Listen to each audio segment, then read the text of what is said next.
Yes, I am live super early today for the purposes of basically getting a chance to talk to you fine folks. And I'm not going to smoke this pipe on screen because there's babies out there, I guess. 1 second, and I'll give everyone a chance to enter the room. Plus, I got to turn this light down. It's like really bright. That's probably better. All right.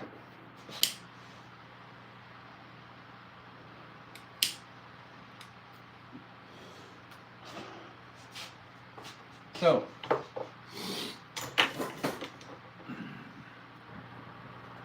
hey, how you doing?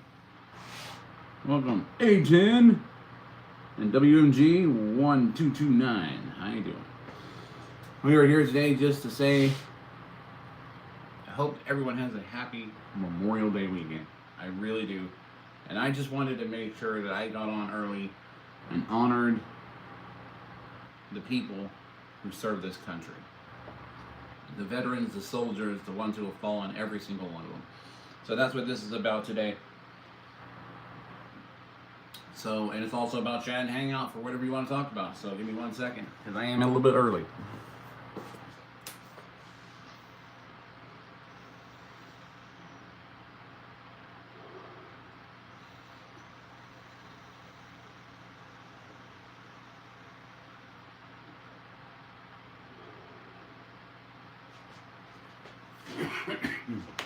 Okay.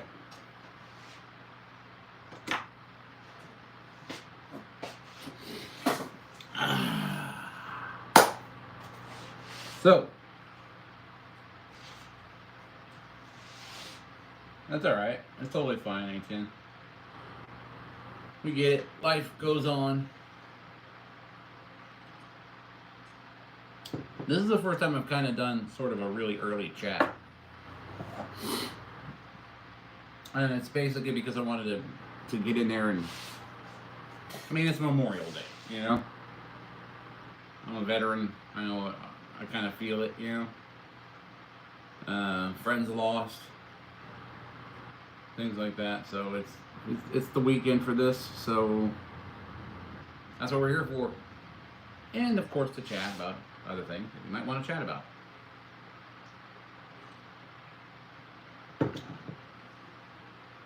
I do not know how to say that name, N, but I'm going to call you NG. Hello, how are you doing?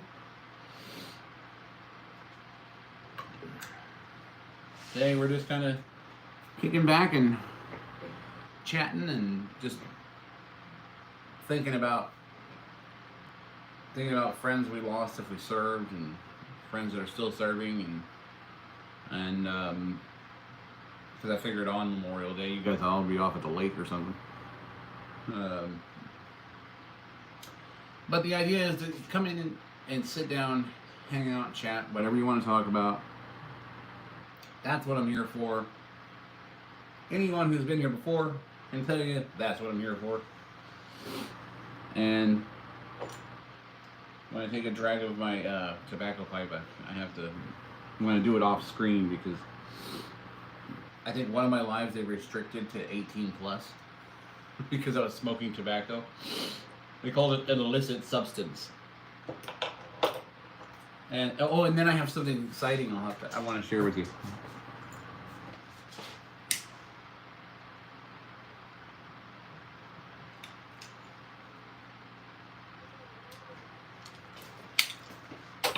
So, 1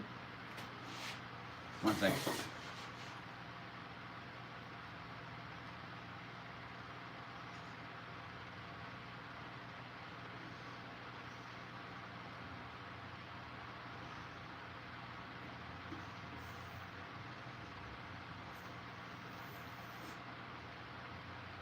Okay. Plug this up. I wasn't fit. Sorry about that. The phone is very finicky. So as soon as it thinks if it gets unplugged that I might be doing it on purpose because I don't like it or something. And hold on. Nice close-up view. I want to adjust the phone. All right.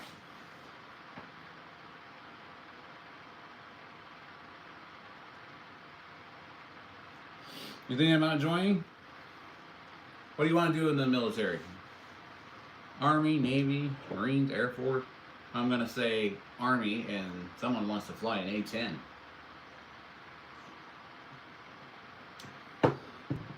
Tell me if I guessed it right.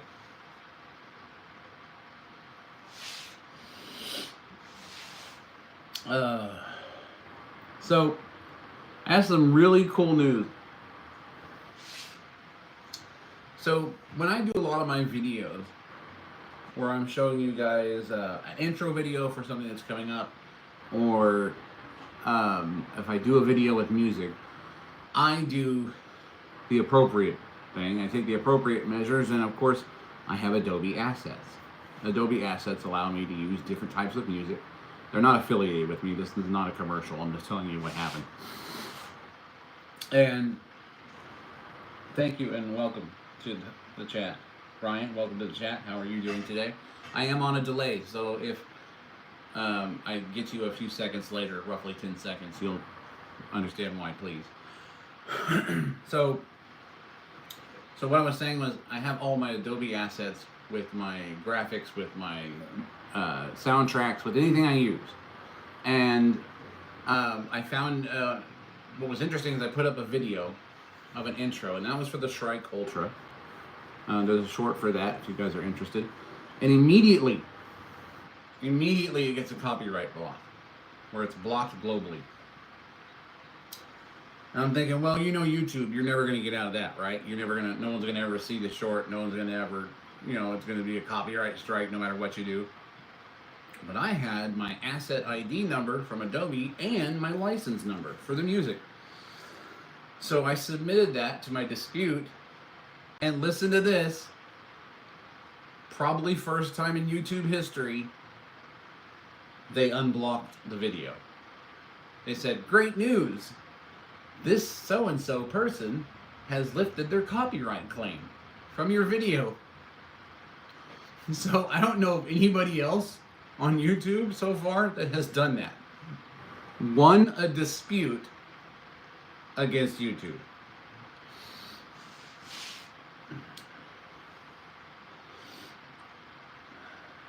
You're more of a ground guy? You have the name is A-10. You're going into the military. If I'm not seeing you up there just... I mean, come on, man. You got to do that.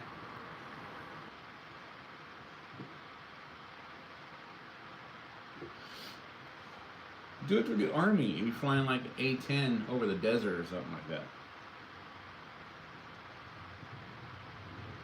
that. Chair Force. Come on, we are honoring everyone today. So, while we do have in the military our particular names for other branches of the military, today they're all soldiers. Every one of them. This weekend, all the way through Monday, they're all soldiers. And every day after and before, they're all soldiers who chose a life of defense of our nation. And that is commendable, no matter what branch of the service you're in. So, you can't have it in like A-10 Warthog and not be flying one eventually. I mean, come on. So, today, what would you all like to discuss? This is a chat and hangout. Talk about whatever you want to. I realize it is Saturday and people are like already headed out of town, doing their thing for the Memorial Day weekend. I'm at home because I want to do, this is what I'm doing. I wanted to do this content and I wanted to honor the soldiers. I wanted to honor the service members. I wanted to honor everybody. And I want them to know that they have all our appreciation for what they do to keep us safe so that we can sleep well at night and find random oil everywhere. So, that being said, happy Memorial Day weekend. And I want all of you to just come in here and relax, have a chat, talk about whatever you want. Oh, glory. How you doing? And despite, I said I'll make the what? And despite how I said it'll make the Democrats,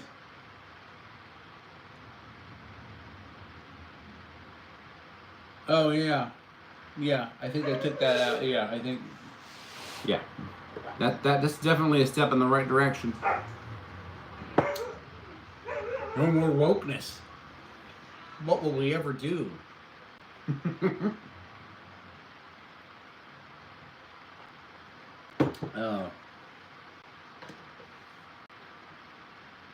So what, if any, are all your plans for this weekend? Do you plan on going out and celebrating? Do you plan on staying home? Do you plan on just relaxing? Do you plan on just, doing your own thing? Or are you going out to the lake? Are you going to be on jet skis? Eventually, you may be going out to the lake on one of my turbine-powered water quads. Who knows? In the future, that's going to happen. I have plenty of plans. So the idea is,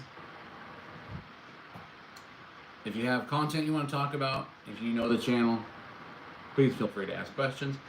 If you don't, and you just want to talk about people you knew in the military, if you were in the military, if you have family in the military, give a shout out. I will shout you out. I will shout out that service member for you and give them the respect that they're due. So let's do that. So without further ado, all 2.5 of you, go!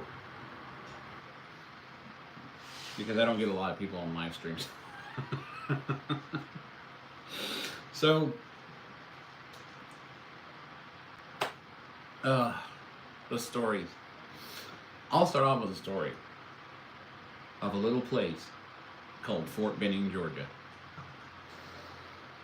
When me, a California professional couch potato, decided to join the U.S. military, I thought, what better place to be trained than the best? Fort Benning. So I decided that in the middle of July, because I'm in California and it's a drier heat here, that I could handle it in Georgia in July. And I can tell you from experience, anybody who's going from California to Georgia in July, don't. Unless you're willing to go through all of that acclimation and humidity and everything else. Now, I'm not saying don't do it. If you're going to do it, you're like, I want to go through that because that's part of the training. More power to you. But the one thing I did not expect was getting off of the plane and walking into that sauna that they call Georgia. And but the nights were really cool. I loved it. It was hot during the day, but the nights were really cool, even in the summer. And because of that humidity. Konya. Hello again. Did I miss you? No. I didn't miss you. No, of course I did. But my story begins as I go to the recruiter. They lie through their teeth. You're in the military. You're like, all these wonderful options are headed my way, and then bam, you hit reception battalion. After you're flying over, you land, you got all your stuff with you. You think you're going to be able to take with you. They put you on the bus. They roll you up to the gate, reception battalion. Before you even enter the base, it is, get off the bus! I mean, we're talking, this is when the shark attack and everything, like, they let that stuff happen. I know they, like, tried to make it softer recently, which is a shame. I hope it goes back to the way it was. Because those drill sergeants didn't go through the training they went through to be harnessed, by policy. You're trying to create warriors that are going to go in and risk their lives for their country, so you can't be soft on them. And they weren't. They weren't. It was empty your bags. If you have cigarettes, smoke them now before we go on the base. And if you did dare to even pull a cigarette out of a pack before, I mean, that drill sergeant was on you. Like, are you serious right now? It was insane. And then you get down to reception battalion, and it is a waiting game. Like I mean, it's a psychological programming tool. I'm telling you, they keep the place as cold as possible inside. You're in PT gear, which is shorts and a t-shirt, so you are freezing to death, falling to sleep because you're awake the whole time, going through the paperwork, getting your gear issued, getting your shots, getting all your everything that they do to you in reception battalion. I mean, and it was just, and then you go back to these barracks that are close to the reception battalion, and it's like you have to unpack. Everyone's nervous. There's some people there that are nuts, and people that are cool. And this is where they start weeding out who's going down range. Okay, so you're having to run a mile in a certain amount of time, do a certain amount of push-ups, do a certain amount of sit-ups before you even get a chance to go to your basic training unit. So after 2 weeks in reception battalion, I finally get shipped down range. Delta Company, 347th Infantry, Sand Hill. And I can tell you right now, it was the best experience of my life. Not getting up at 3 a.m. to run 5-10 miles, then train all day. After you go back to the barracks, shower, get into your battle dress, and then go to chow, and then get into formation, and then go do whatever training you're going to do that day. It was intense. It was the most intense experience of my life, but at the end of it, I thought I wasn't going to make it. Because I'm running. I'm California. I'm a couch potato. I'm going to die during training.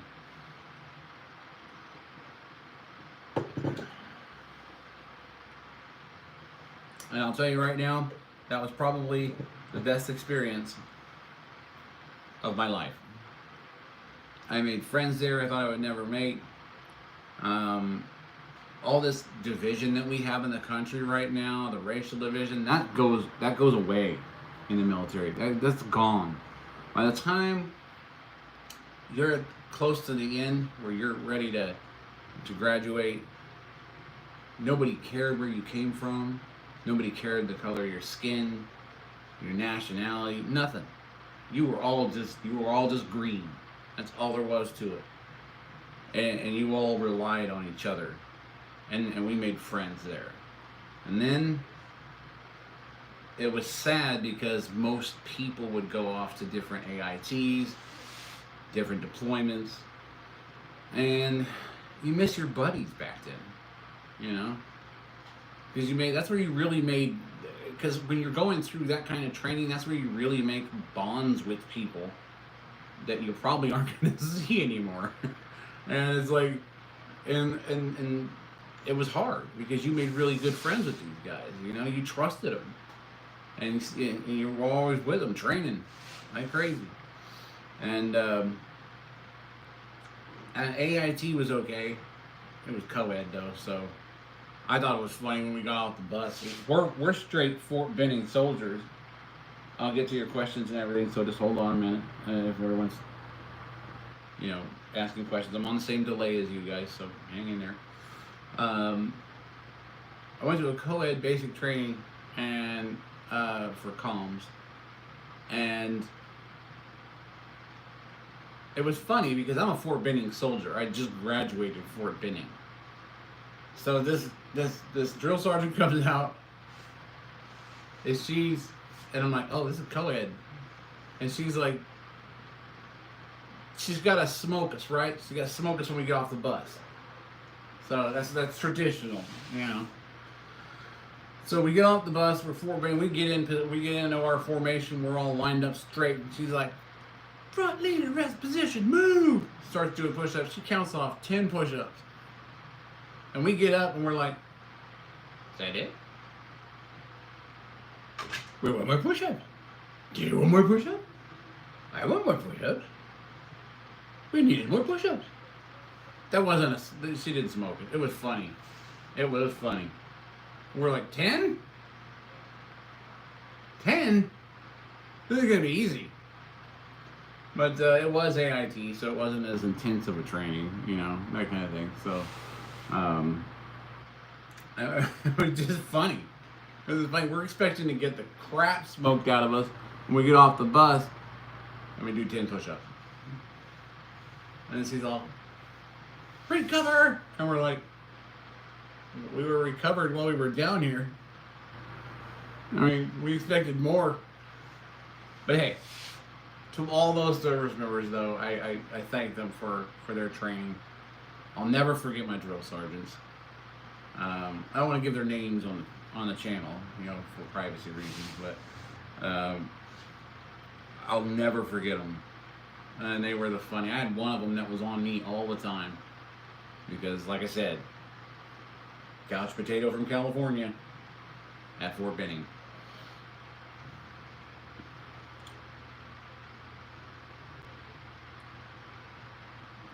OE, you sound so professional with that kind of question. I do not do illicit substances. If that's your thing, I don't care. Yeah, dumb question. Move on. Titan, TV6, hello, how are you doing today? Glad you could join the chat. We're here just to discuss anything and everything you want to discuss, and we're honoring the people who served us in the military, of which I am part of that group. But it ain't about me, it's about them. My time's done in there. I'm home. And I wish all of them safety and security, and that they come home. And we need to honor the people who have given their lives for this country.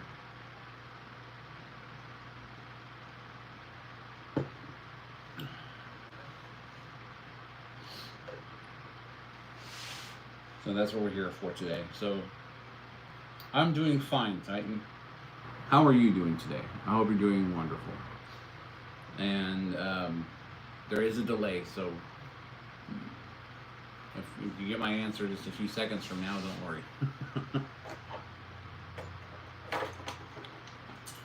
Give me 1 second.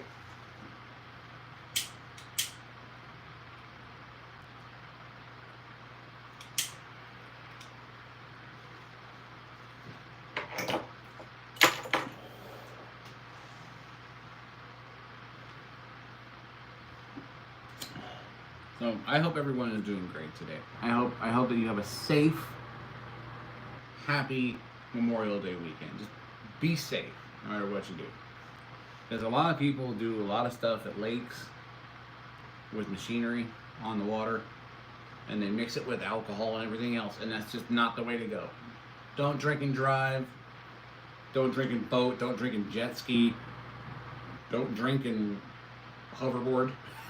Whatever you do, just be safe out there. Be smart. Enjoy your weekend. Celebrate our troops. Honor our fallen. And be safe. Please be safe. Don't take any unnecessary risks. Leave the alcohol at home. You know? Or if you're going to drink, have a designated driver. Don't do it at the lake, because that's when accidents happen, and we don't want to see that happen. Unfortunately, I'm sure I'm going to see in the news some incidents that happen after Memorial Day weekend. But don't be one of those people, okay? Just don't. Play it safe. Titan, I have no idea what that says.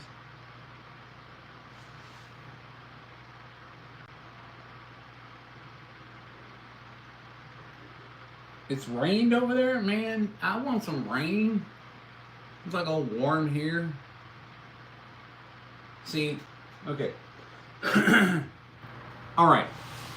Serious question. If I move from California, which I plan on doing hopefully soon,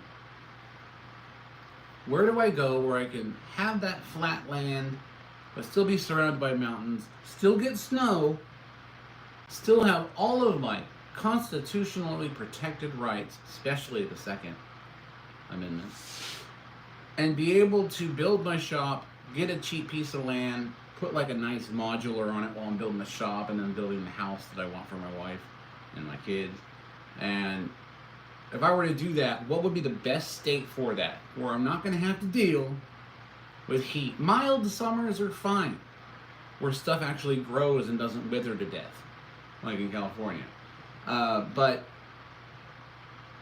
what's the best state to go to, where I have all those freedoms afforded to us by our Constitution and our great flag, and the men and women who fought for it? Where do I go? What's the state I go to?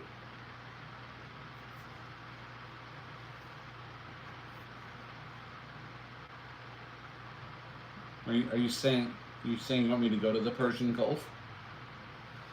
We've already been there. I don't want to go back.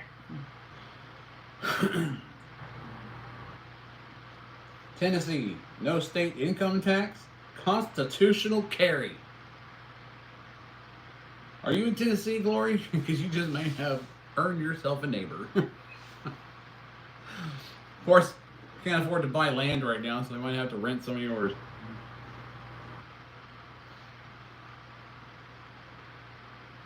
Welcome. Welcome. Welcome, Norway. How are you doing? Welcome to the chat. We appreciate you. Yeah, okay, Tennessee. Everyone says, like, I think I have some, like, distant relatives in Tennessee. I'm not sure. I think my half-sister's in Tennessee. Of course, my dad was kind of, got around, I mean, that man could email you a child.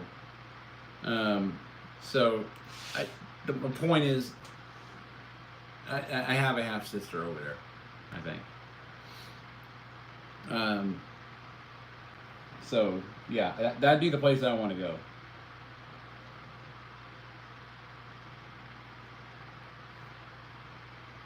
Yeah, hello, and yes, welcome to all the guests. Thank you for that. I appreciate that. So yeah, Tennessee it is then. But what part of Tennessee? Like, I want snow. I like the cold weather. I like working in those conditions. I like the wind, the rain. The football-sized hail. That kind of stuff. I'm into it. All right. It's the hot weather that we get here on the West Coast constantly that I just do not like, and I want to avoid that. So yeah, looks like Tennessee's on the list. So Tennessee's just like, I didn't know they did constitutional carry.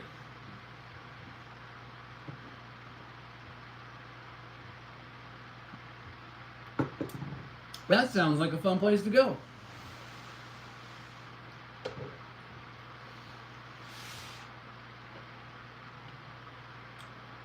As girlfriends and lesbian ordained mother to marry them last. What?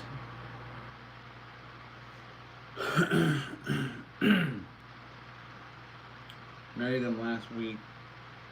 My mother, wanting to feel included, is trying to do a big something for them this weekend.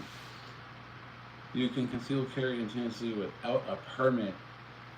Does that include long rifles, or is that just pistol?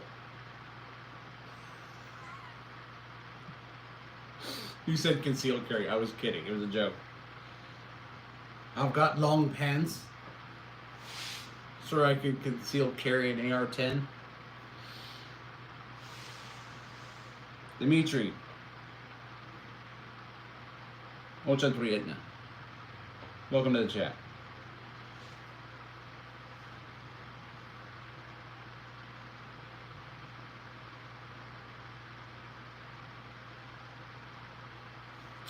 Dimitri. Welcome, Dimitri, to the chat.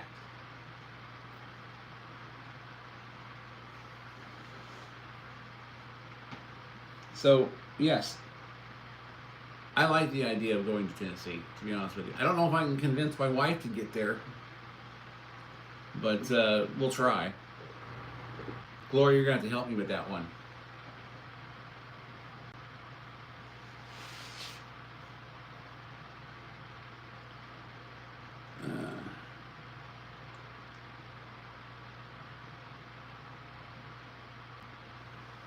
Pretty cool stuff at the background.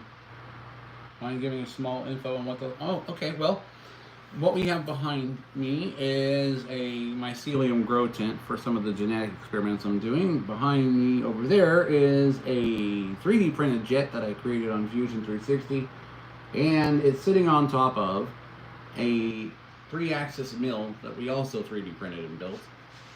And I also have I do a lot of experimental propulsion, so we're doing EDF drones. 340 millimeter EDF drones, okay? And I've already tested the fan. You could check out a lot of the content that I have on there where you see the spin-ups and the tests of some of these fans. It's so big, the engine had to sit on top of a 5-gallon bucket. And I had to chain it down. So that was fun. But we're actually in the middle of collecting the parts up and the filament we need to actually print up the entire drone that I've created in the Shrike Ultra video, which was a short that I did to introduce the project. I am building a system for search and rescue operations, so that SAROPS has another way of getting into places where conventional drones can't because it's a ducted fan. It's a gimbaling engine system, so that instead of flying just horizontal to the ground, the body can go vertical, the engines will gimbal, and it can maneuver in between trees, cracks, in between mountain faces to get to injured people, to bring them comms, to bring them water, to bring them first aid, and to get eyes on potential victims of an accident or anything like that, so that search and rescue can get to them. Is to get into places where we can spot and find hot spots and fires and try to mitigate that before it becomes a wildfire, that kind of thing. That's what I'm building this platform for. I have other reasons for building the platform, but the main thing I want to do is I want to build a new tool that search and rescue can use to get to places where conventional drones just can't get.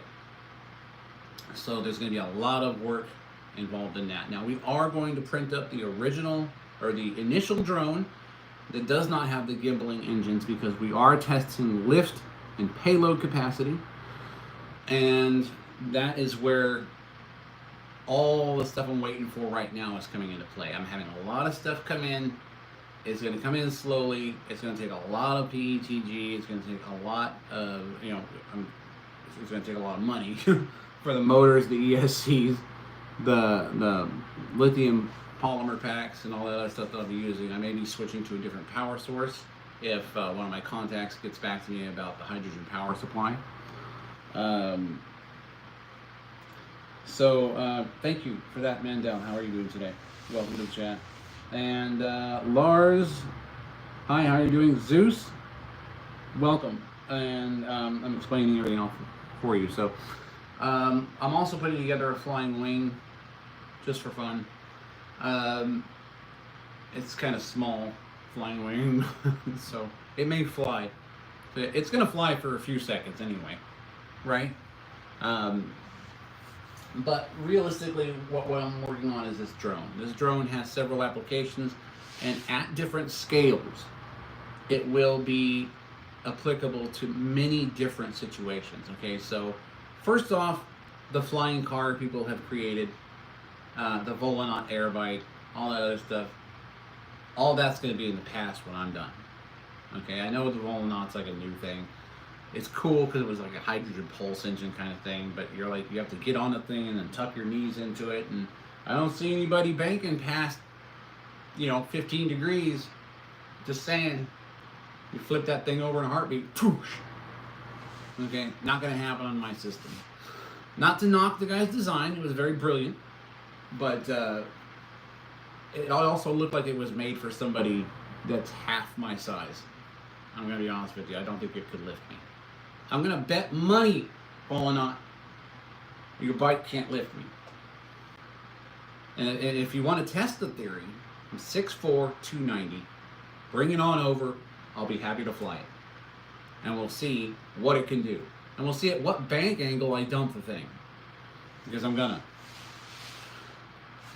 Mine, on the other hand, goes from a SAR operations type of platform. It is scalable from 170 to 340 and up.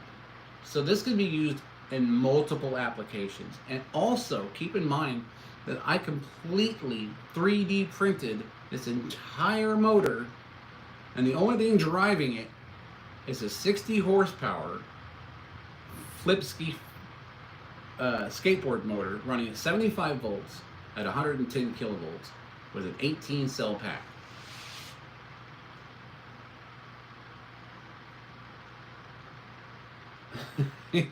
When you were 6'4", did you shrink, Buck?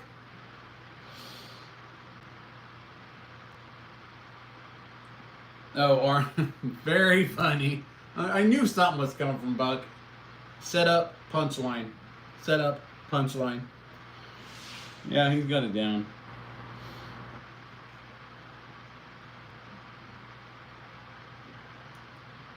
Yes, I want to. Yeah, I appreciate that. I want, and God bless you too. The idea is that we bring a new experimental type of propulsion to the market. I do have stuff I can't show on YouTube just for the simple fact that it's highly experimental. But the stuff that I am able to show you, which is the drone and the way it's built. Let me get the fan. You're gonna love how big the fan is.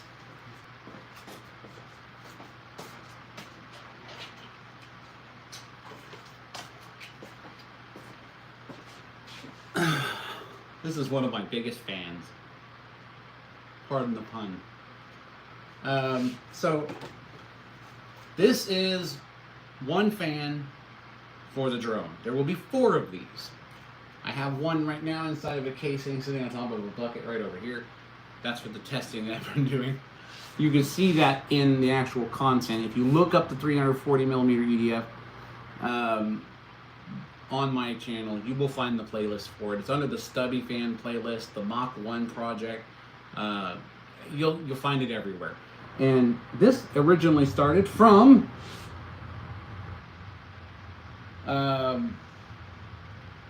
the Shrike concept drone, which is when I decided initially to find out how flight controllers worked with EDFs and how I could find out a way to handle the current draw necessary for 4 70 millimeter EDFs off of a SpeedyBee flight controller, which required the assistance of an APD power distribution board, the 500X, which is a good board, except APD decided to stop selling to the drone enthusiast market, so now I have to go LLC so I can go buy some of their parts. This is the main shaft that goes through the whole drive system, connects to the motor at the rear, behind the casing. Well, I'll show you the actual, the fan itself. Not the fan itself, but the actual outer casing. It's more of a test casing. Hopefully you can see it from here. We'll see if you can. Okay, so it's up here on the bucket, and inside there is one of those very same fans that you saw that I just showed you. In the test platform, obviously the ESC was just placed on the side. It does have to be held down with chains. It does bend these chains. It bends the links open. Not a very heavy duty chain, but I mean, at this point it's an RC engine. So the fact that it's bending the chains is something I have to, prepare for and consider for the future. But, and that's under static load test. That's pulling against itself, that's attached to a heavy table. And so when it's out in the open air and you've got 4 of these things going, and the drone is 5 feet by 5 feet,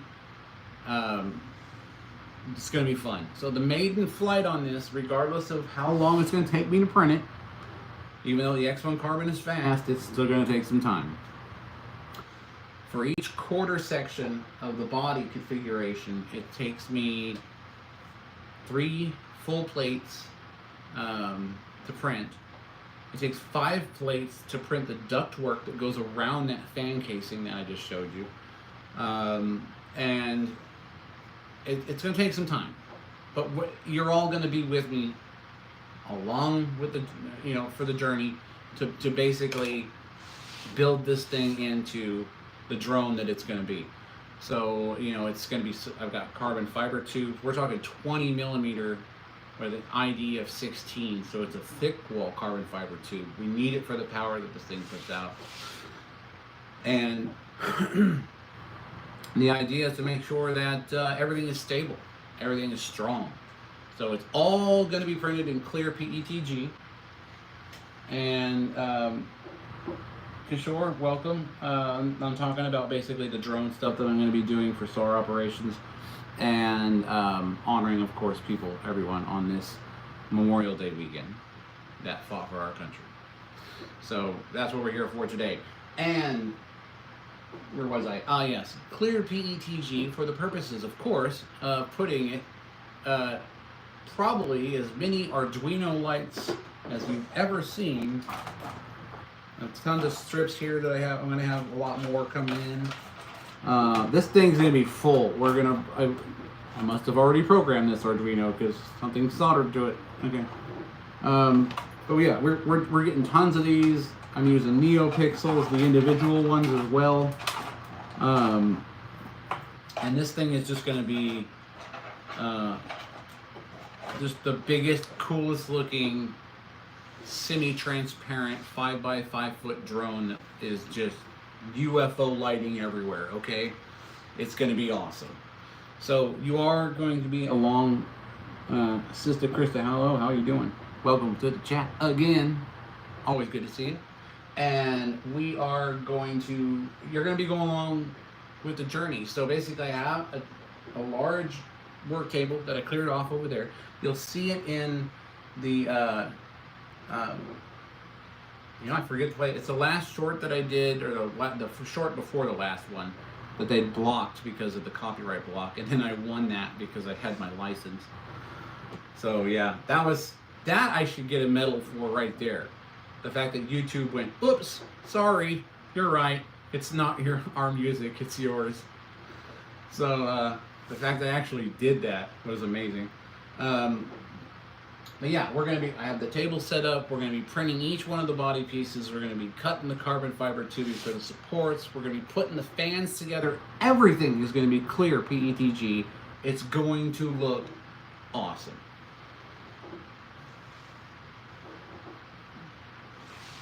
So yeah, that's the plan. That's the plan. We are going to. I thought of doing this all as one long run video and then just letting you watch the whole thing, but I thought, where's the fun in that? Give you the shorts when a new part comes off the plate, do a video when I'm assembling a certain part, and put it in a series. So you guys don't have to wait 3 or 4 months, 5 months to see a long video of one thing. No, we're gonna make it a series of videos. That's why there is a playlist called Shrike Ultra, and it is a SAR operations platform as well as a hobbyist drone enthusiast setup. So when I'm done, I will have STL files. Oh yes, I will. For people who are willing and wanting to build their own Shrike Ultra. And that's why I went with most of the components that I'm getting, if not all, off of Amazon. Motors, ESCs, LiPos. But eventually everything's going to move to a hydrogen power system. So that's going to be fun. So, because I want a longer runtime, especially for SAR operations. The idea is to get as much runtime as possible. So that's what we're going to do. It's going to be fun. It's going to be great. And this drone can lift me off the ground easy. Super easy. The idea is to have a payload system to where in a worst case situation, I can drop down a gurney and bring somebody out of trouble. No helicopter. Because helicopters have a lot of trouble fighting heavy winds. If it's a flood or a storm, this thing can weather that. Because of its slim profile, even though it's a big drone, because it's EDF controlled, we have a lot more thrust potential. We can get people out of danger. That's the point. And we can bring them, people like supplies, communications, first aid. If we're trying to get people on the ground to them where they're not instantly accessible, this thing can, like I said, it can gimbal and rotate to the vertical so that the body's thin enough to get through small gaps, trees, go between buildings in urban areas, things like that. It can give on-site recon. I mean, I literally want to run a system to where you're dropping down a cable with an RF transmitter so that if somebody's injured and unconscious, and somebody's with them perhaps, and they're not unconscious, that they can literally put these pads on their chest after I drop the system, and then operations can have the vitals of the injured personnel.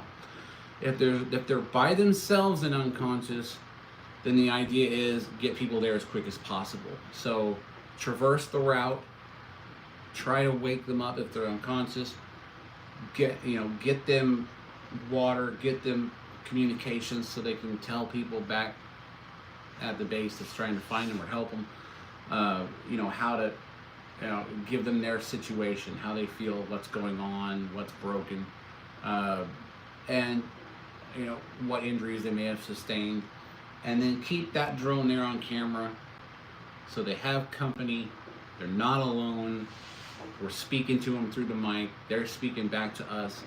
It's just that simple.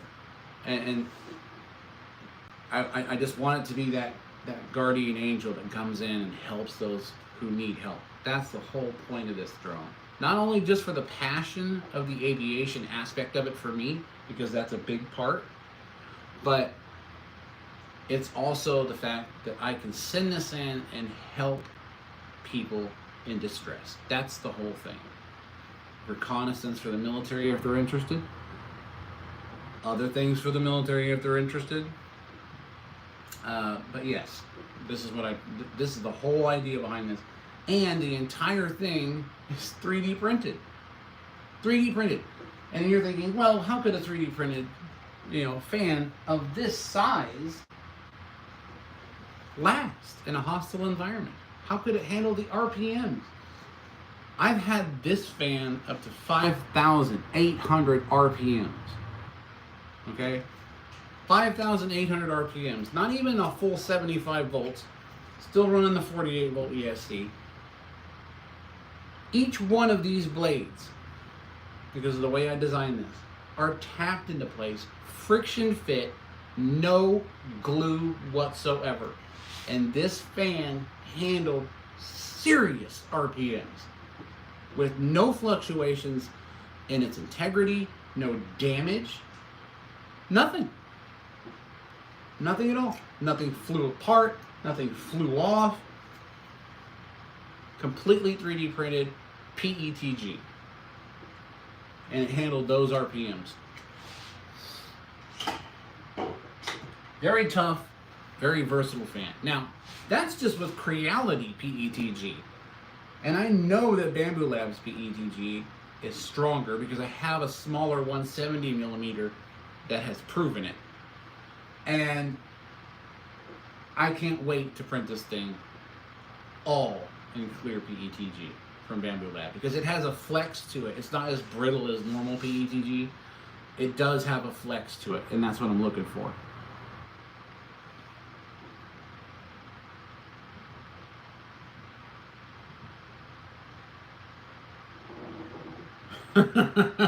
Fruitcakes from 1,000 feet. Yeah, we could do food drops, I guess, in it. How about installing a tracker in the drone just in case it goes down while rescuing? Oh yeah, it's gonna have all that kind of stuff.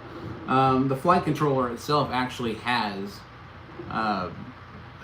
GPS tracking capabilities. So this, we're not just, it's not just about the search and rescue. There's a lot of other technology that's going into this.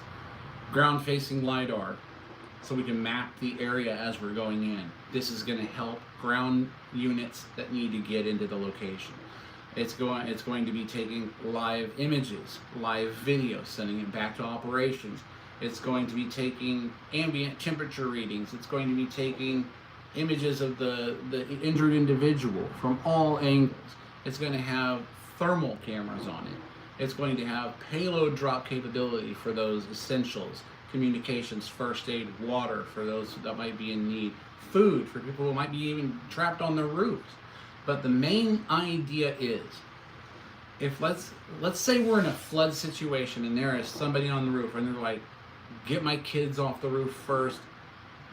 We know that this size of drone can handle it. It can get the kids off the roof. Drop down a basket, not even a basket. We're talking like one of those teardrop nets, okay? Kid gets in, hoist it up, pull him out of there, okay? Get him to safety. Go back with the slightly bigger version if I have to. Make a bigger version for larger humanoids. Get them out of there if I can. Get everybody out you can. That's the whole thing. If they're trapped, get them out. And sometimes when you're dealing with flash floods and stuff like that, you're not getting a boat upstream to get to somebody to get them off of there. Helicopters can do it, but it takes time to get them into position. I want a fast mover that can handle the winds, the rain. I want a fast mover that can get there, help them, and get back to safety. That's the goal.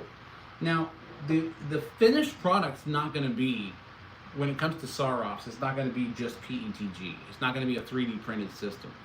There could be 3D printed components in there that are going to help, but eventually we're going to CNC this blade and hub system that I've designed so that I can actually make it out of an aircraft grade aluminum that's durable, that's safe. It's in a ducted system. There are no open props. The idea is that this is a very versatile platform that can do many, many things, and it can help people. Plus, if you're a drone enthusiast, it's a fun thing to fly at a show. I mean, with the thrust that this puts out, if I hit a close to 90-degree bank and open up the throttle, I'm doing 300-400 miles an hour quick. I have an internally open body configuration, which puts all the main components at the center, and aerodynamics was involved in creating this thing, okay? It's not just about a drone, okay? We want to be able to go from point A to point B yesterday, especially in a SAROP situation. So that is the main goal. And I don't have any backers or anything that are helping me on this. I haven't started a Kickstarter or anything like that. I'm doing it with all my money. I'm doing it with what I've got as far as money. I'm doing it with my brother's money. My point is, I'm broke and I'm still doing this. So if you think this is a good cause, there is a Buy Me a Coffee link down in my channel page where you can go and donate. You're not obligated to, but anything is helpful. It'll help me get all the supplies I need to keep things going here and to keep moving forward. I'm really close to partner, so I'm hoping that monetization helps, because that money ain't for me. That money is so that I can continue to do this work. I want to help people. I'm here. I'm a veteran myself. I'm home. So what I would like to do is make absolutely certain that I can continue my work and still be helping people, because I swore an oath, and that was to protect this country at all costs against all enemies, foreign and domestic, whether that mean a military fighting force or a disaster, a natural disaster. I still want to take care of this country, and that's what I'm going to do. And this is how I'm going to do it. So if this is something that you guys are interested in, sell your houses and give me your money. I'm just kidding. I'm playing with you. You don't have to donate. If you do, it does help. Even a roll of filament gets me further down the line when it comes to doing this kind of stuff.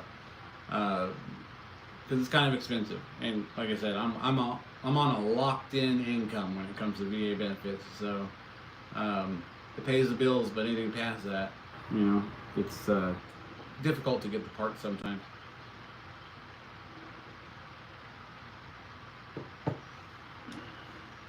If you were starving and you airdrop me a fruitcake, we aren't friends anymore. No, Glory, I imagine a couple of ribeyes and some cerveza. That's what you want coming down on a parachute.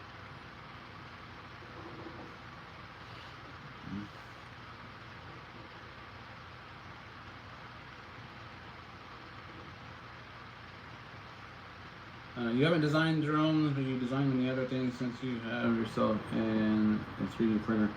Oh yeah, it's it's fun to design stuff, and I personally use Fusion 360 for most of my CAD work, and because I'm still continuing with my education in regards to aerospace, my master's in aerospace. The idea is that without being able to afford a full Fusion subscription, I can get an educational license for a year, every year that I'm in school. So it's definitely something that that helps, because I don't think I could afford the yearly subscription for a full version, and I do a lot of work in Fusion 360. And I thought about asking them, hey, I'm doing this for the good of mankind, I think you could hook me up, but I don't know if they would care. I mean, I'm not saying that they wouldn't care. I think that they would look at my channel and go, oh, that's all the viewers you got? I mean, it's all about the bottom line for most people when it comes to that.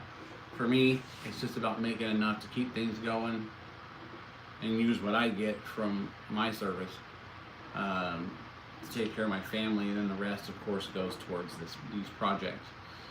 Now, I know eventually that it's going to welcome Batista. Did you show up already and I didn't say hi?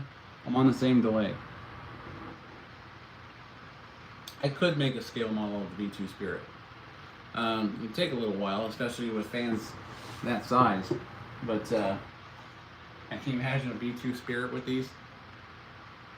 Yeah? I know Batista's going, yes, make them now. It'll come soon enough. Right now we're dealing with Shrike Ultra SAR operations drone. But I forgot what it was.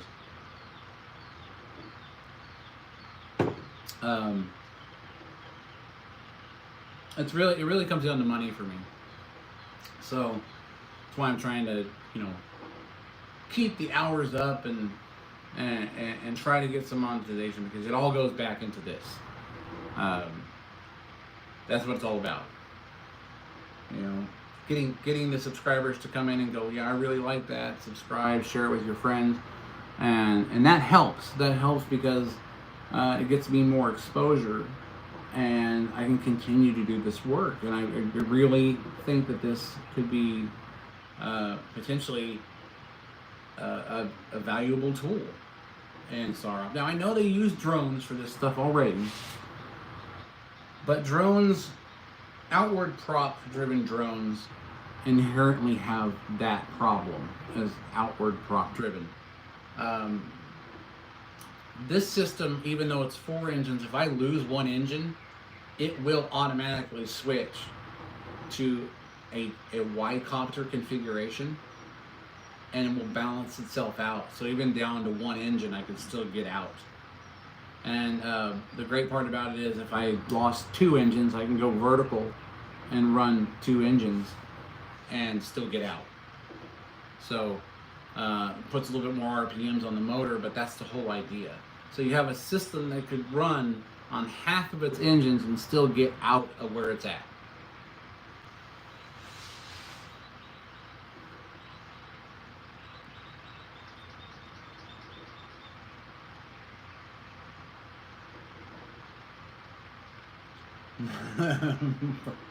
Batista, what do you mean, You don't want a B-52. You don't want a B-52 with those kind of turbines in it.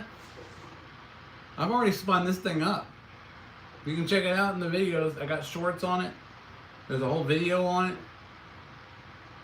And it's the 340 millimeter stubby fan. You can look at the stubby fan playlist. You can look at the Shrike concept drone playlist. That's where I was experimenting with how EDFs work with flight controllers in the beginning when I was first kind of introduced to iNav. So, yeah, I mean, the thing works.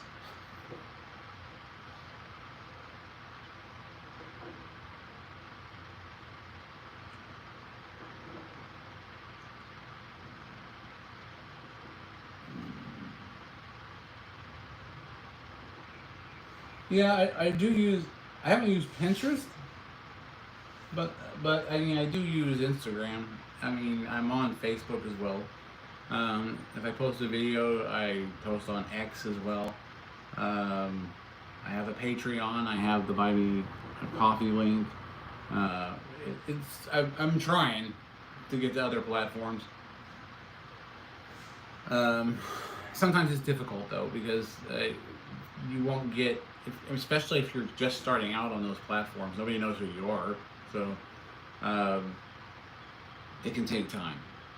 So I'm kind of hoping that through YouTube and through the exposure that I do have, that I'm able to actually get those other platforms sort of up and running, get more content pushed to them, and then I try to push when I do major content.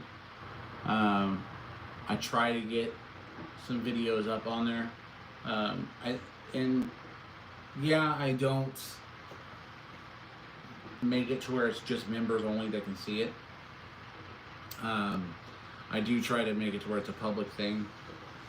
And I know people are saying, you know, eventually you should make it a members only thing on Patreon and things like that, and have specific content for that, which I will do. But I'm doing this solo, so it's kind of you know, except for my great moderators, which help me out, like Old Glory and my wife, and the people who have supported me in the past, and PXD, and you know, they've been a great help. But I'm doing the CAD work, the 3D printing, the assembly, the creation, the testing, the videoing, the video editing, and posting the videos and trying to get everything out there. So I'm going from start to finish, literally doing every single bit of it solo. So, with the exception of whatever money my brother spends on stuff that I can convince him to buy, so that I can keep going.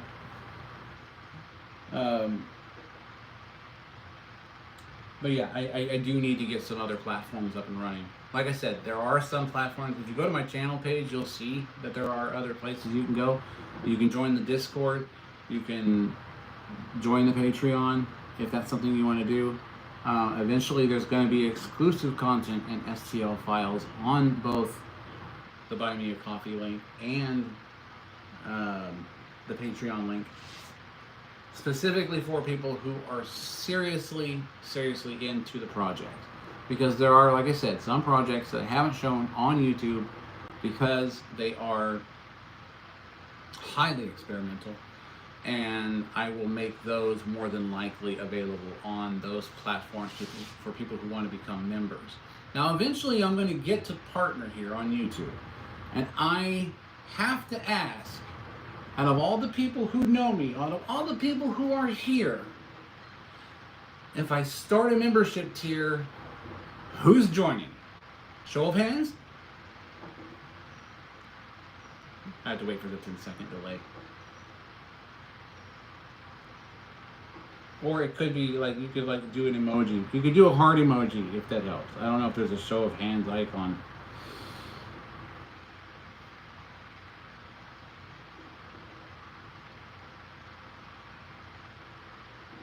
Okay, nobody's joining. That's good to know.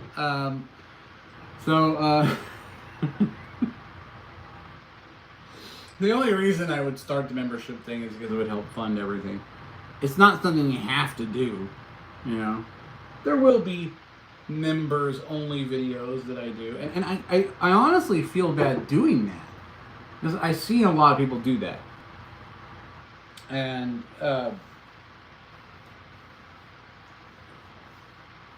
you have another friend also to subscribe to. Okay, I understand.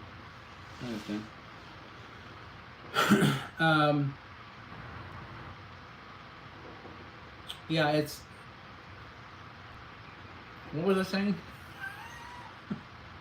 My ADHD brain is just like going point to point to point to point to point, and never back to home.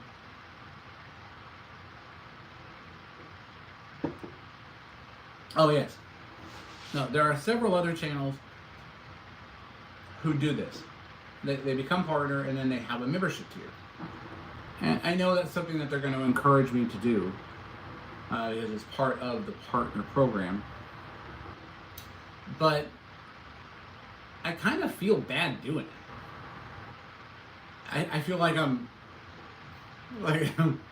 saying, no, these videos are for people who can afford them. I just feel bad doing that. I'd rather any donations or any memberships be just because you want to support this, not because I have exclusive content specifically for your eyes only, you know? Because I feel like that's I don't like that. I just don't. I don't know what it is. I mean, could I make money doing it? Of course I could. If people became members, I'd have probably 3. But to be quite honest, I don't know if I would do a membership program. I don't know if I set the prices for that or if there's a tier system. I don't know. I haven't gotten that far yet. Pretty close though. So the idea is, work up those hours. Everybody go watch all of my videos. I know there's over 1,000. Sorry. You're going to be busy this weekend. But yeah, I still want my content to be available to people. But at the same time, I'm like, with my income, I can't afford to keep doing this on my own, especially as I progress. I thought about even bringing some of my ideas to investors, but I don't know if I want to get involved in that yet. If I can do this and make it all proprietary to myself, in my business, so that when I do use it for SAR Ops, the money that comes in from that can continue to support the cause, and that's helping other people.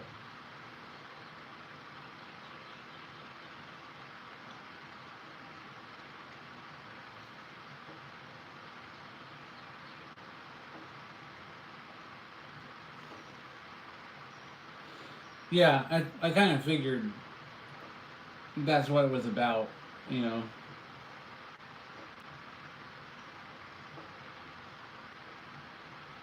mean, I'll do members only stuff. I just feel bad doing it because I know it might pull somebody in to become a member, and I think that's probably what it's for, obviously.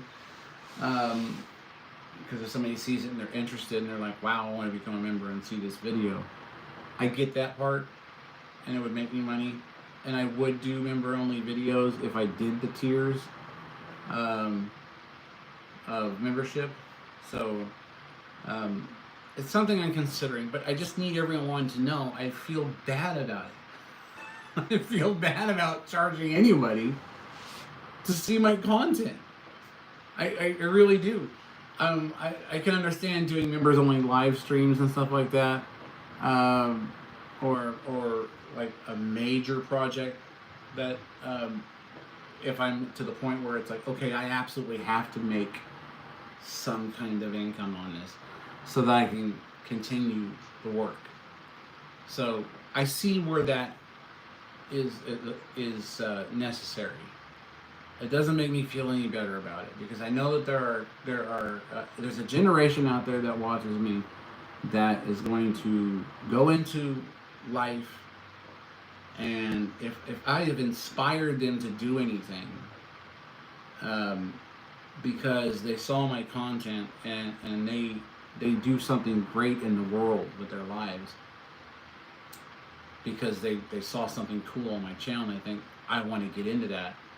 I don't want that person to miss that opportunity because they didn't pay to see the video. Does that make sense? I feel like the teacher who doesn't want a paycheck, but it's just who I am.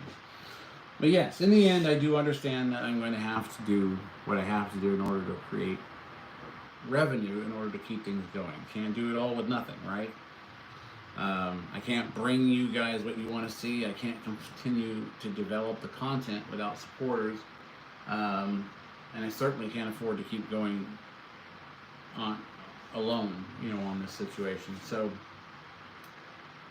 and the scary part about going to investors is, while the plan is sound and I'm putting together proposals for these things, it's scary to walk into a company and say, I need your support if you're willing to give me a loan to continue this project. I'll have a finished product for you that will work well and that you'll be happy with. At the same time, I'm giving up the rights to my creation. That kind of bothers me, but it doesn't. Because if it does end up helping like if somebody invested and they were like, we invested, we own part of this now, we can build it, we can use it. And it saves somebody's life, I'm not going to feel bad about that. I'm not going to feel bad about losing some of the revenue on that. That's because the life was more important than the money to me. It's just the way the world is, the way everything goes. You got to have capital. You got to make money, and that's why, if anything, I would do, like, try to find an investor, somebody who looked at what I was doing and thought, this is a really good idea. He's got a decent machine. He's got a great design. He's going to need some CNC work done for most of the parts in the future. So, it's one of those situations where you're going to see this thing fly, but the end product is going to have tons more power because of the blades, the way that they're going to be machined, the motor upgrades that may happen between now and then. It's going to be interesting how things progress. So that's what we're working towards.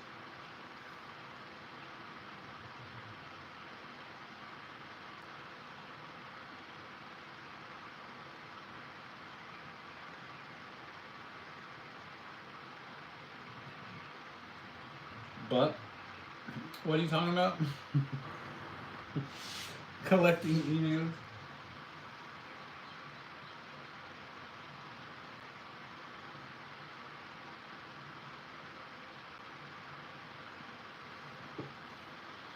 Yeah, Gloria, you make a good point there.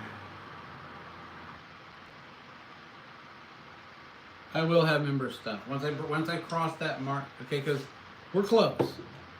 We're close to the 3,000 hours that they're making me get before they consider letting me apply to become partner.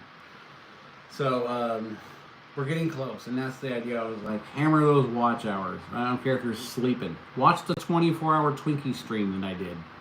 It was fun. So yes, I live streamed a Twinkie for 24 hours. And people watched.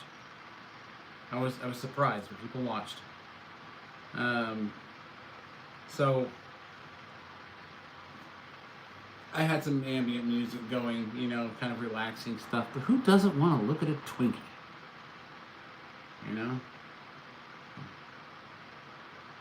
That crispy looking golden goodness. The soft cake and the cream filling. Just who doesn't want to look at a Hostess Twinkie? I just did it for 24 hours. You can't find the live?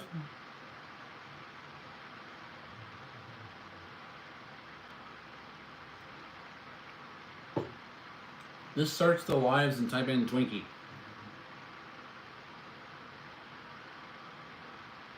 Yeah, I'll have to do another Twinkie cam. We'll do another Twinkie cam. I think if I named it that, I might bring in a different crowd. But subs are subs.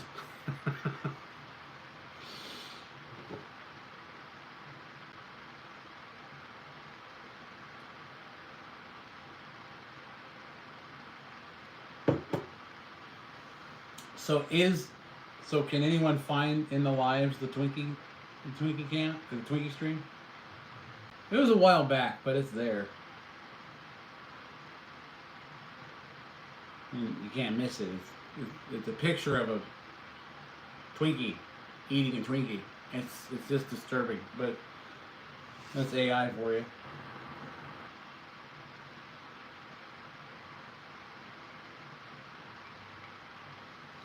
What brand? What does it say, Steve? Oh, what brand hot dog you think of the testing the Big Daddy EDF?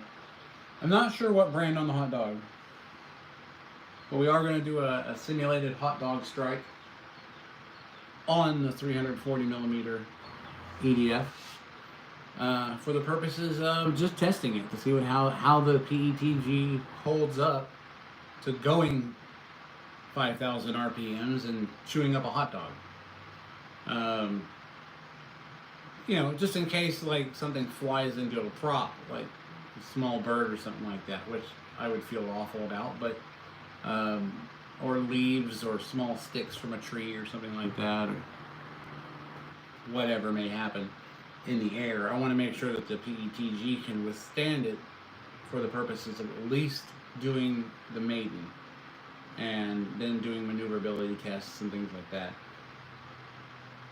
I do plan on doing the first flight with a limited bank angle and angle mode on because I am not an acro pilot and I need some serious control over this thing until I'm comfortable with it. It was the same thing I did with the Shrike concept drone.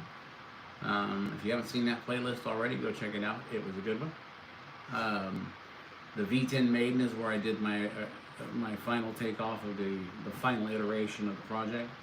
And then after that, I started doing airfoil testing, you know, so I could do VTOL and then bank and fly like a plane. It was fun, but I had to move on. But, and I go off on points and forget where I'm at. Basically, when I do the main flight, I'm going to stick with a fairly conservative bank angle in angle mode on iNav to make absolutely certain that what the heck? Don't you love it when people send you stuff because anyway, the point is I'll explain that story in a minute because it's hilarious.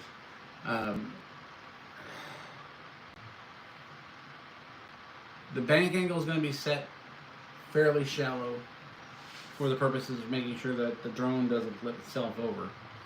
This will also basically prove whether or not the engine's ability to adjust RPMs just like a drone at this size is something that the flight controller can handle and keep it level. So we'll probably start, because before, I think 30 degrees was original. I'm going to drop that down to like 20 max. That'll still give me some maneuverability and some speed and stuff like that. But we're testing the integrity of all four motors spinning up at once for the very first time. And all on the body with the flight controllers and the battery packs. It's going to be interesting. So, yeah, when I get out to the field, I'm going to go test it in the backyard as far as a lift test, but strike test with Twinkies in slow-mo. Strike test, sorry. Oh, that's a good idea. That is a good idea. I like that idea. So I don't know if my brother's watching, but if you are, bring some Twinkies. We're probably going to do a Twinkie strike on this. As well as the hot dog strike. At full RPMs, which right now is 5,800 because I'm only running a 48 volt ESC. But once I get the 18 cell ESC and I'm at 75 volts, we have over 9,000 RPMs. So the fan is viable. We already know that. If this thing didn't fly apart,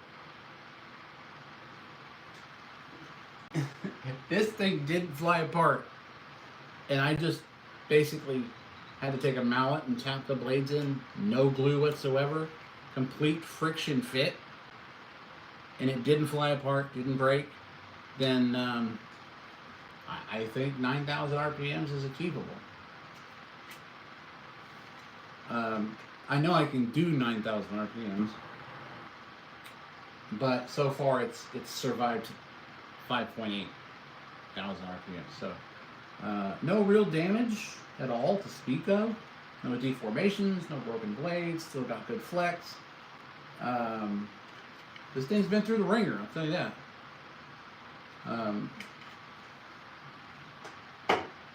But again, the original, the maiden is going to be at a field where I don't have signal to broadcast live. Otherwise, I would do it live. So it'll be a premiere video that I do. But unless I just do a regular video, premiere will probably be more fun because then I can be in on the chat and everything. But here, when I do an initial lift test on the table out in the back, that one I can do live. That one I can do. I can make a short. I can do whatever. Make a video. That one you'll be able to see first. You'll be able to see first liftoff. You'll be able to see proof of concept right there. And then when I go out to the field, that's when we're going to start getting it off the ground. We're going to do some maneuvering. We're going to do some banks. We're going to do some yaw spins. We're going to see how stable everything is in the air. And then we're going to pick up the speed slowly. It was kind of like what I did with the Shrike drone. I took it slow, checked the PID configurations, I made adjustments where I needed to, and then did a test. So the PID testing will be done out in the backyard before I do a main liftoff. So that way I can check for oscillations, I can check for any instabilities, things like that, and then we'll take it out to the field. This is a little ways off because there's going to be a lot of printing that has to be done, but I will do time lapses on the X1 Carbon for all the parts so that you can see how big the parts are, how long it took to print each one, and then I will start assembling everything, and it is going to be a fun project. Because I love building stuff, this is going to be a fun project for me. Yeah, I'll do a Twinkie drop, but for Buck and Steve, we're doing the Twinkie drop. Oh yeah. I've got a GoPro on a tripod, and I'll be filming this strike at 400 frames per second. So you're gonna see something. It's gonna be fun. So that was the whole point. I got the GoPro. It's gonna be like right here, just facing the camera. Just facing right down in there, and then you're gonna watch the Twinkie drop at 400 frames per second in slow-mo, and then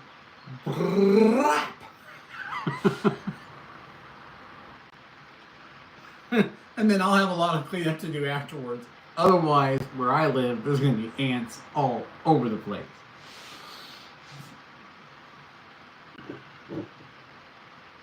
Yeah, you're gonna be in splash sheets when it comes to the video I'm doing. Definite splash sheets.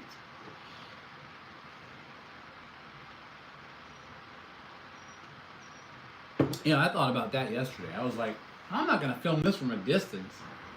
I'm going to have this camera just right up on this thing. To the point where you can at least see where I'm going to have a string going up to the ceiling over the fan. The Twinkie will be held above it. What'll be in frame is basically the top of the fan and where you can just see the Twinkie. So you'll see the release. It'll drop. I'll hit slow-mo halfway down, and then I'll just let it continue. And then it'll be just like eye candy. I'm telling you. It'll be awesome.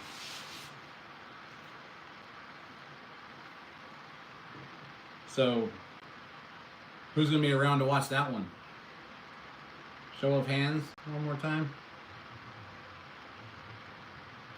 Because nobody showed their hands when I asked about the memberships.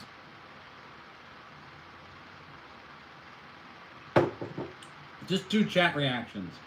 Hearts for the Twinkie.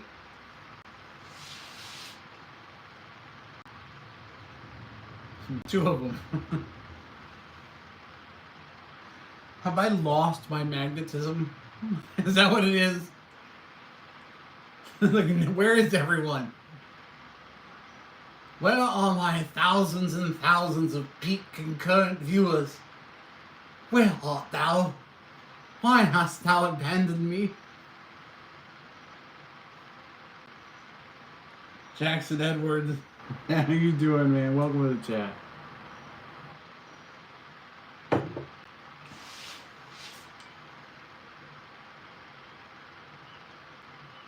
Oh, that's a good idea. Oh, you know what? I don't have smoke. Oh, I have a fogger, but that probably would. That might work. I need a smoke machine now. I have a fogger that I use for the mycelium tank that would probably give us a decent amount of vapor. But I don't know how that would probably be much heavier than a smoke generator. So.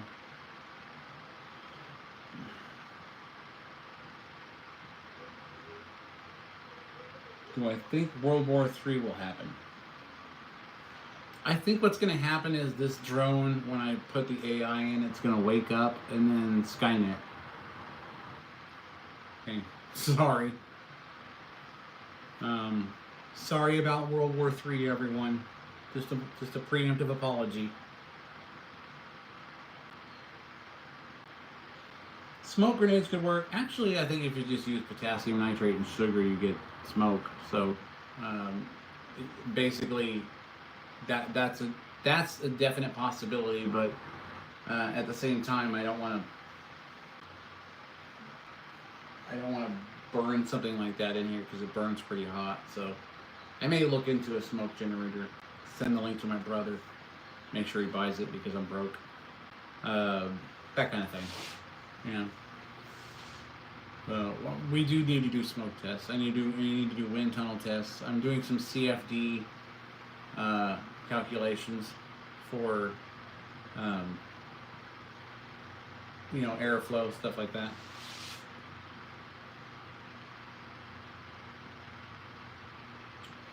I know, I've seen them. I like them. I do like them. But again, I'm broke.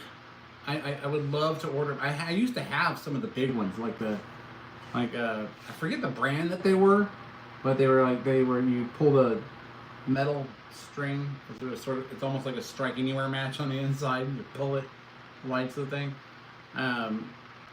Those were cool because I had like blue and orange and all that stuff, and my kids loved them.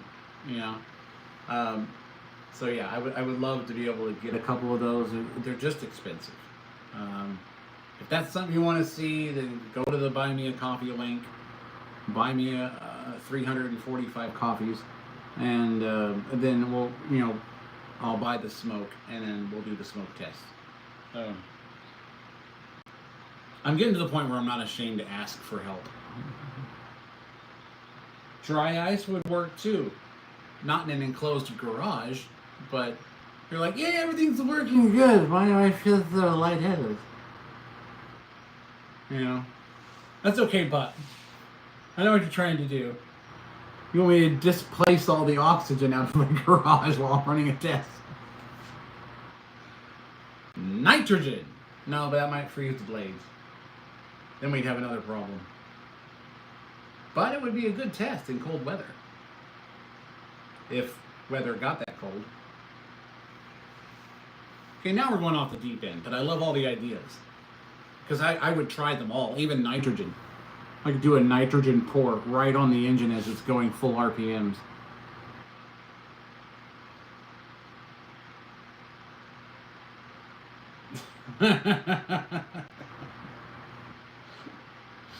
Very funny, Buck. Very funny. Fire? What do you mean fire? Have I played War Thunder?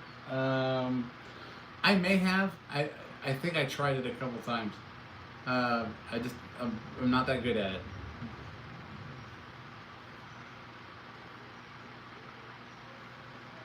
Do a fire test.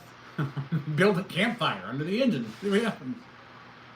You guys are making this dangerous, like more and more dangerous. No, I think what we're gonna do is stick with first the Twinkie strike, then the hot dog strike, and if the PETG blades survive that, which I think they will because they're fairly rigid. I was actually quite surprised at how strong these were. Again, I put everything together with no glue and hit 5,800 RPMs. I encourage you to go watch the videos. Anything 340 millimeter in the title, just watch them all. I think you'll enjoy them. But I really think that smoke is definitely a good idea. But that's going to be really dependent on how I have this set up. Because right now I have it set on a bucket. Because the bucket's the only thing big enough to hold this motor. It's bigger than the bucket by almost 1/3. And it has these outlets that I kind of cut out of the bottom of the bucket, as you saw when I turned it to the fan. I'll just do it again so you guys can see. So basically, I just set the fan up here, chained it down, because if I don't, it's going somewhere. And then I cut this outlet so that the air that's being pushed through here can come out without having any back pressure into the engine. Which I'm sure there still is some back pressure, but you still have this outer area where the main tip speed can show the thrust. It's really not the most effective or accurate way to display thrust. This was more of an integrity test to see, well, basically to make sure that the fan didn't explode when I started it up. So I do plan on making a more comprehensive test rig. So something more practical for the purpose.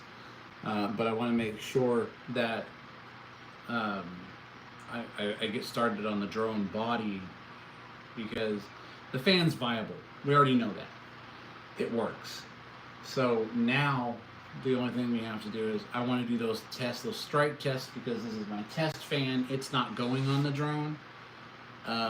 Everything's going to be brand new that goes on the drone. So this is the part where we start having fun, like real fun. Like we're gonna drop all kinds of. Eventually, I'll drop an anvil into it. I'm kidding. That would destroy it. But, I'm gonna drop the Twinkie, the hot dog. Maybe do some smoke. Just to see how things look. I think that'd be cool. The ductwork is going to make a really big difference because once the ductwork is on this thing, it's gonna change the airflow pattern into the actual fan itself. So it's actually going to make it more efficient. So it'll be more efficient than it is now on the test stand, which was strictly for structural integrity testing.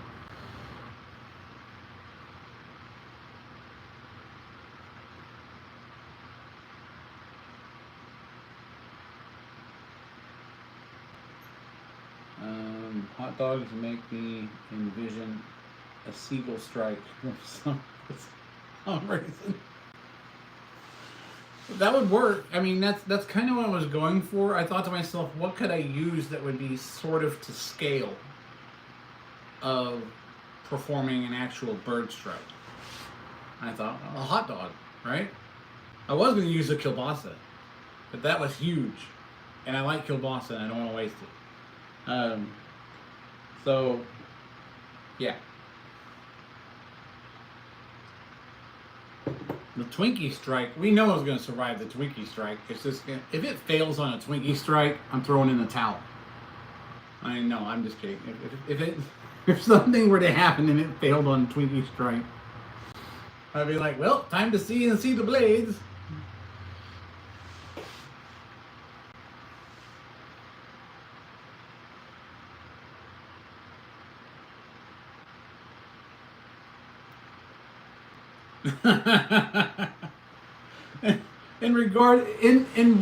Very funny, Glory. In reference to a hot dog, yeah, kielbasa is pretty big.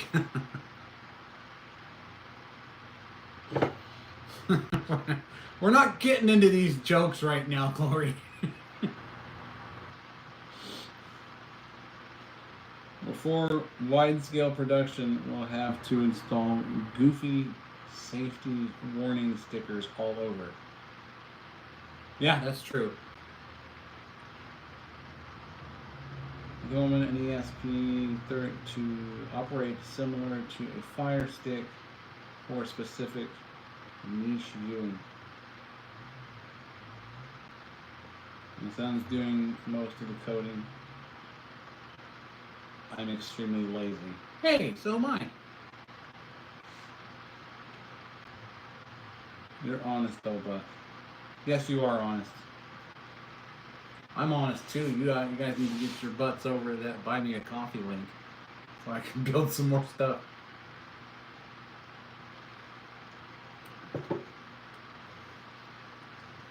But yeah, when membership comes up, I'll make it available. And then there will be member content, like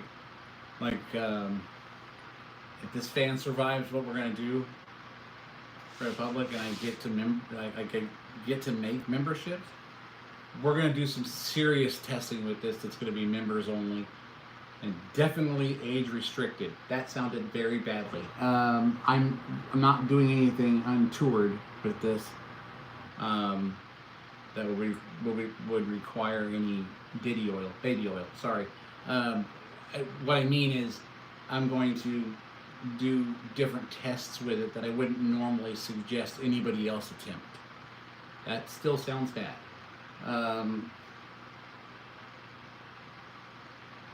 Technical testing, still bad. Still, I can't get out of it now. I already said it. No, I'm not putting any appendages of my own into this fan. And that still sounds bad because it sounds like I'm putting somebody else's appendages into it. Okay, look, the point is I'm going to be doing testing through a members only page eventually as suggested, just so I can, like make some money and build more stuff. So that's what it's all about. If you want to be honest with you, fine. That's what it's going to be about. Do I want to charge people? No, I don't. But it gets to the point where I have to. Eventually I'm going to have to, because I got to keep going, right? And I'm on vet benefits. Not ashamed to say it. I'm actually honored that they gave me benefits.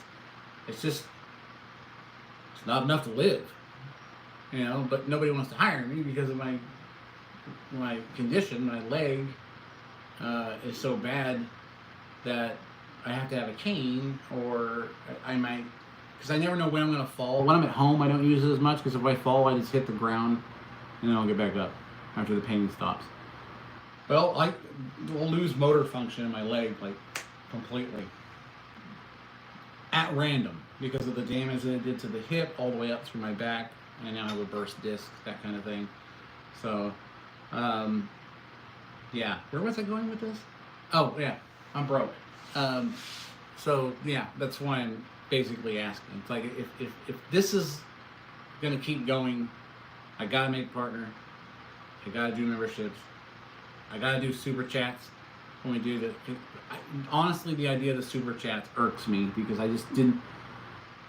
I like to answer all the questions I can, but sometimes I do miss them. And to be perfectly honest with you, the super chats would help me to recognize it because I'm colorblind and wearing bifocals, so something in really big, colorful letters would definitely help. But if somebody had a specific question, but I personally, I don't like the idea of charging people just to ask a question. That would mean that I would have thousands and thousands and thousands of viewers on, which I don't. And that's the best way to sort through the people who want to ask questions first. But that doesn't mean I wouldn't get to the normal chat questions. It all matters to me. All your questions matter.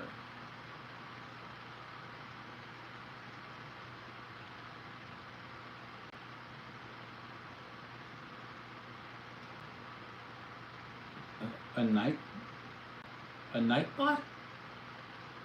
You're talking to somebody who's new to this stuff, so especially when it comes to like when I make partner. What is a night bot? Somebody explain a night bot to me. I'm all ears.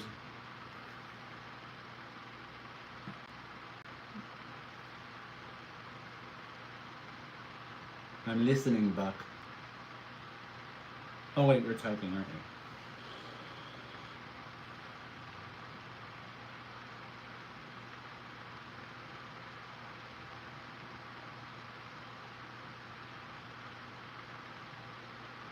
we? Yeah, I still don't get it.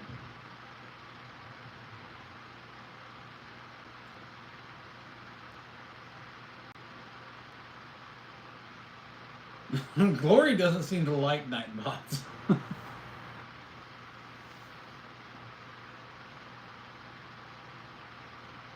I don't even know what they are. I've never even used one. Is it like an AI that just goes in there and starts talking? That's kind of scary. Does it come in like in the chat and speak and stuff like friggin' Morgan Freeman? I can smell you. Oh, Andy.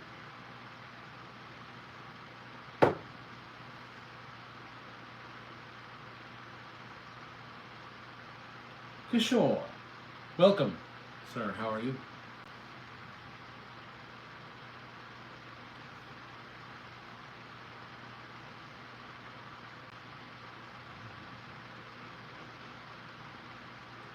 TDS. Oh no. Glory must know. Here we go.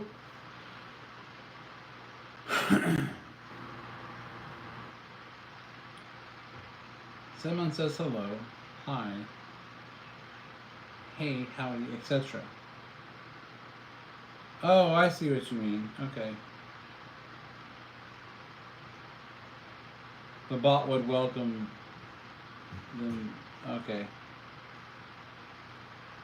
I see what you mean. So it's one of those things where I'm not stopping what I'm talking about, but the bot's saying hi to everyone so they don't feel like they're being ignored. That's kind of cool. I like that. But Glory has a different opinion on them, so I'm just kind of trying to figure out what is the difference. Where am I from? I am from the United States. I almost forgot.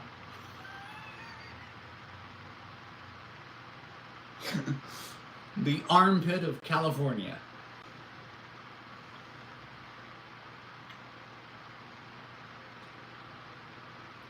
Oh, give me a home where the buffalo roam, and the deer and the antelope stop just in time to get a bead.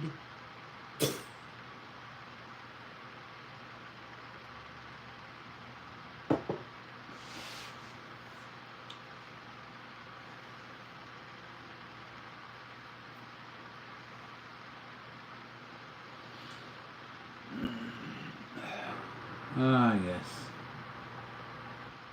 America.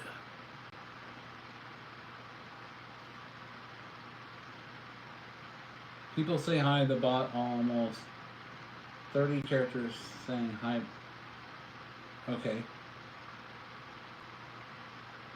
And chat ends up being half human. Full bot comments. I honestly avoid chat.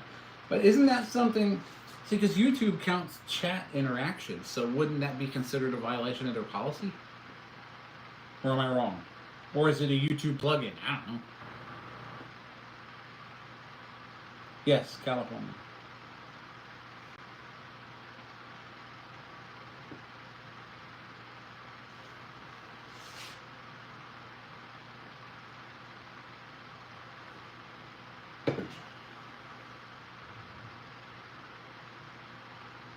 So it's sanctioned by YouTube? They probably just don't count it as chat interaction. Because I know that they count chat interaction, sort of feeds the algorithm, that kind of thing. So that, I've always wondered about that. Because they restrict, what really I thought was funny is they restricted one of my videos to 18 plus. And it was probably because I put a troll in the corner because I had a tobacco pipe. And they called it an illicit substance. Like, we don't promote illicit substance. So I appealed it, and I'm like, it's a tobacco pipe. I'm smoking tobacco. For what?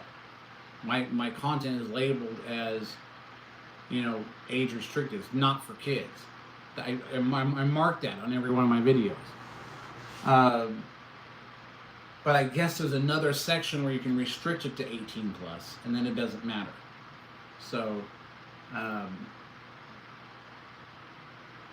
I don't know. YouTube can't make up its mind. All I know is I won a copyright claim against somebody on YouTube. Can I get a 100% for that one? Who has been able to do that? That's like I should get a play button just because YouTube conceded that I was correct. Wow. I mean, come on.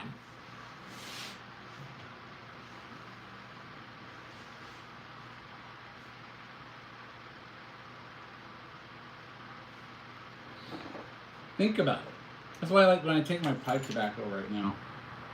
I have to go off camera because I don't want to make YouTube mad. I think it was just somebody who complained that I kicked him out. Like, there was this one person that kept coming back.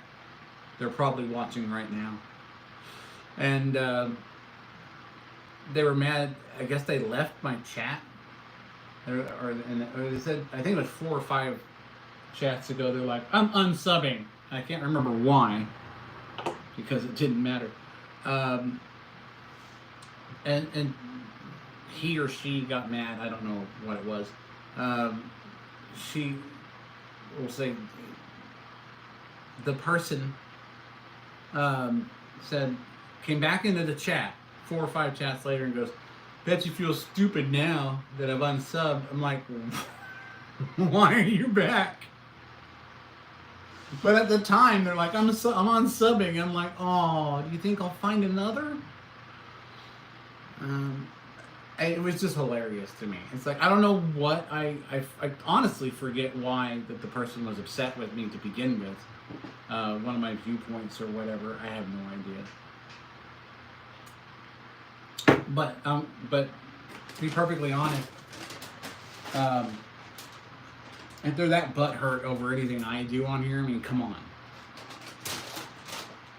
Read the shirt. That'll explain it. I'm sorry for the hateful, awful, accurate things I said.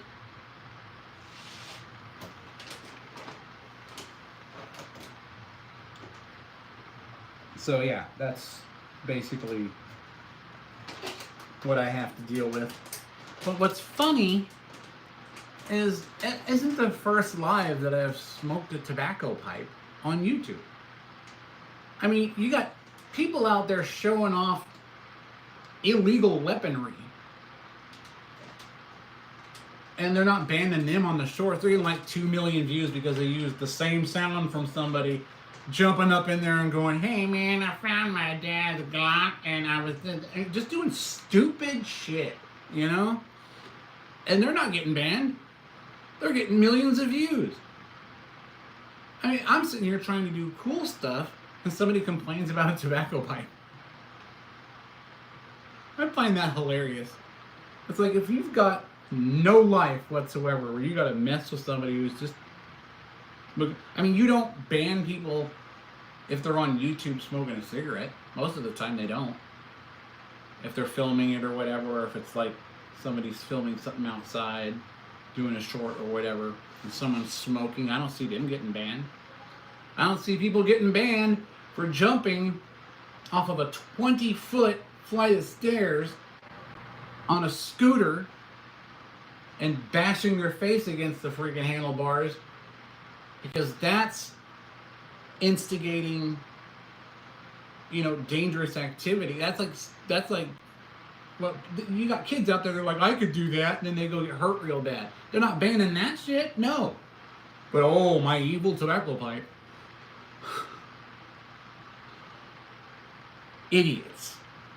I swear, sometimes these people who moderate channels on YouTube are idiots. Not moderators in the chat. I'm talking about YouTube itself, where they're just sitting there with that red button waiting to cut me off. Well, you know what? This is a free damn country. I'm a veteran. I have rights.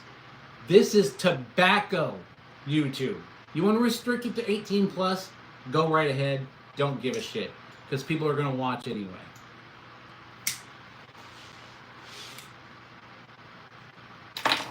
And if you don't believe it's tobacco, there it is. Tobacco. No illicit substances.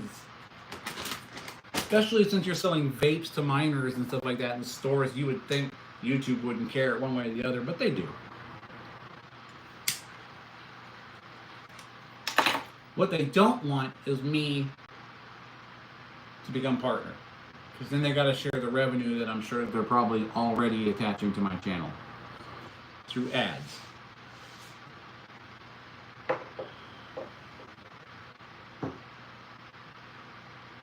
Cloudbot or Fozabot? Fozabot?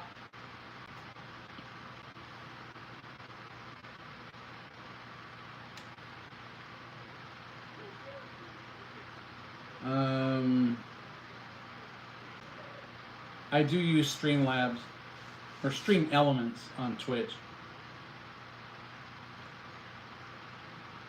Streamlabs sounds familiar. There's so many of them, I don't know anymore.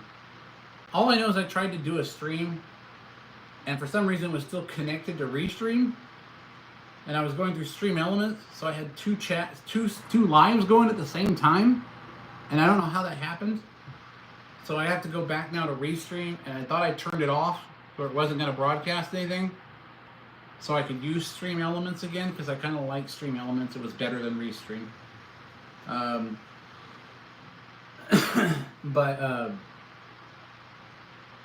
And they have some good backgrounds and stuff like that. But I realized when I was doing my videos that a lot of the background and like the flare, like background pictures and the animated thing, it just kind of takes away from what you're watching.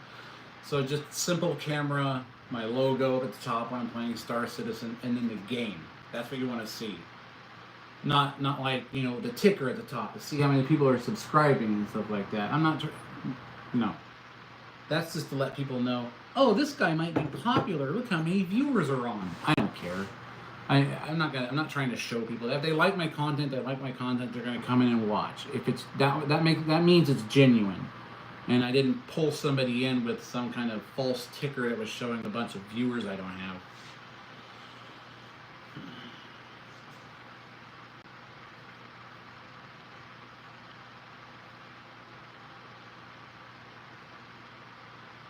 Kishore, I will continue to try to bring you the best content I can. So, I appreciate that. And you're welcome.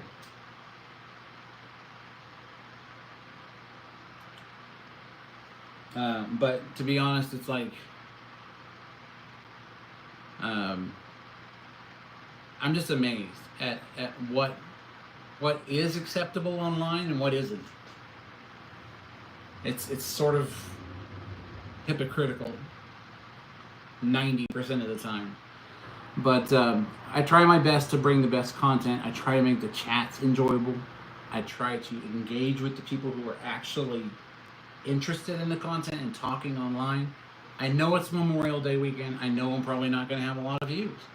And that's fine. That's fine. I want to talk to you guys. That's what I'm here for.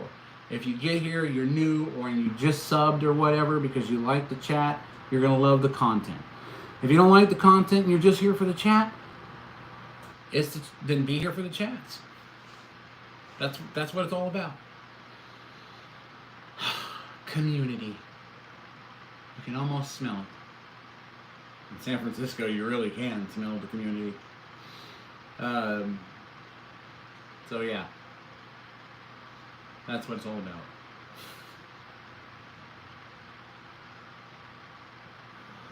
Oh my gosh. I got up this morning and I thought to myself, you know what, it's early, I'm just going to go do a live. I didn't plan it, I just did it. And I thought, this is perfect. I want to do it for Memorial Day because I want to, for the Memorial Day weekend. I wanted to honor them. So I just wanted to do a chat and get to know some new people and hopefully bring more people into the fold.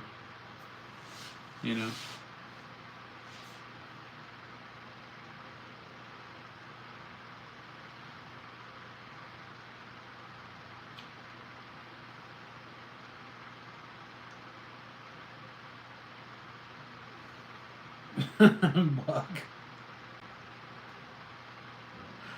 He's like, I violated all kinds of agreements. I don't give a damn. It's like the Chuck Norris of violations.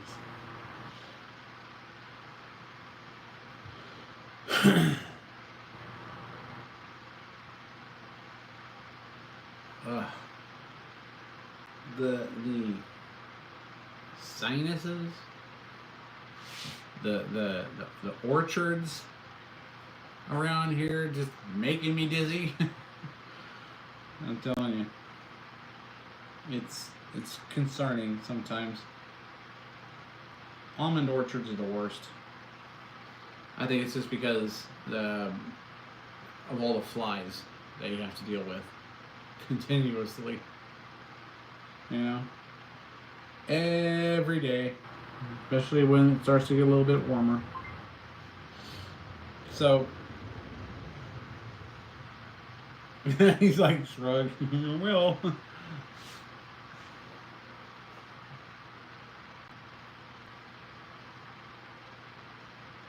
really? Are they that bad? Or are they just like offensive in this new world we live in? I wouldn't worry, that's all going away soon.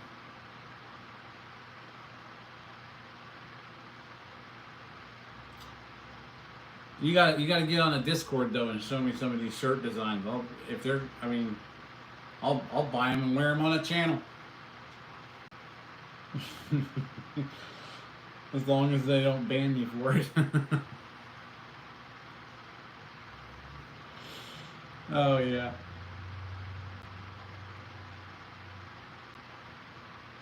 Oh my goodness.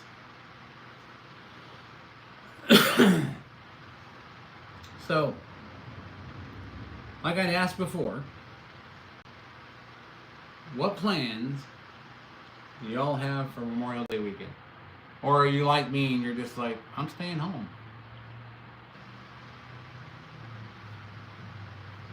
I used, when I was younger, I would go to the lake, stuff like that. And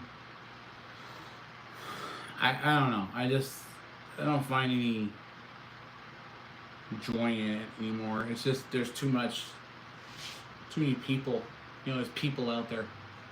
And it's hard to kick back and, You know, because I'm not going out there to, you know, race on a boat or a jet ski or do water sports and things like that. I'm out there to kick back and fish, drop a line in the water, you know, just relax. You know, that's what I'm there for. But you can't do that when everybody around the shore is just like playing music and just all over the place with their jet skis, and it's just no quiet place just to kick back and fish in the lake or find a stream up at a campground, you know, up in the mountains, and fish for some trout or something, you know. It's like I miss doing stuff like that.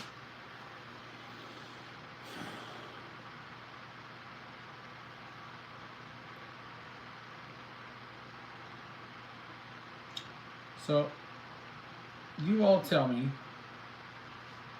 what your plans are for the weekend.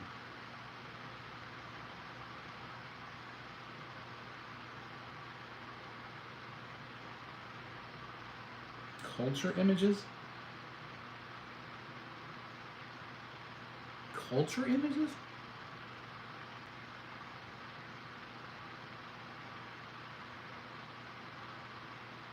That doesn't make any sense. I mean, doesn't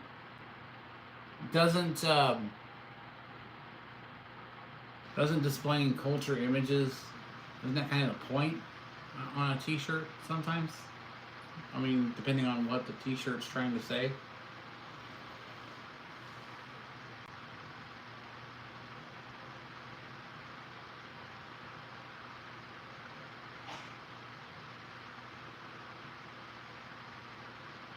Really?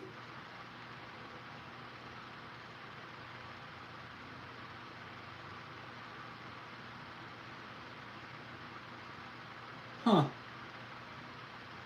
You gotta show me in Discord though. I want to see the designs. Just like DM me there. Let me check them out. I'm curious. Because most of the time, if you're doing something that's culturally influenced and you're uplifting the culture, which it sounds like you are, because, you know, they call me white, even though I'm Irish, you know, Scottish, you know, you name it, I'm in there. Indigenous population, Sonora settlers, that's all in my ancestry. Montauk tribe, Cherokee Nation. I'm related to chiefs. I'm related to Vikings. I'm related to kings. I'm related to queens. But no, I'm white. You know, it's like they've turned a mix of pretty much everyone, because most of the people in the United States who have a lighter complexion, they're not white as they put it. That's just ridiculous. That's called irrational reasoning, because now all of a sudden you're in a category that you shouldn't even be in, because maybe your ancestors, I mean, my ancestors were slaves a long time ago, and way before America did what it did, you know, back in the day, and then they squashed that and they got rid of it. But people still ain't getting over it. They're still holding a grudge. Was it horrible? Yeah, of course it was. But we stopped it. We put a stop to it. Republicans put a stop to it, believe it or not. Democrats were mad about it. And that's why they assassinated Lincoln. So, you know, that was the Democrats that did that. And this country was founded as a republic, so, you know, get over it. But Lincoln ended slavery because he, like all Republicans who were men of faith, knew that it was wrong. So he ended it. And then because he ended it, the Democrats killed him for it. I just think it's ridiculous. And then they're gonna call me white. They're gonna say it's racist for me to refer to any other race in a term that they don't find acceptable, but they can call me white. And I'm not allowed to get offended at that, of course. Which is basically bullshit. That's what it is. And then you got the ones that are like looting and rioting all over the place, and that's people of all colors that were doing that during, that administration that pretty much screwed up the America prior to this one, and they were looting and burning stuff down, and it's like, I'm sorry, if you're struggling and you're looting a Nike store, I don't see how that's putting food on the table. Just me. But when you're looting and rioting and you're thinking like, this is harming our community, while you're burning down your community, it just doesn't make much sense. So, but no, I'm white. I'm the bad guy. I mean, give me a break.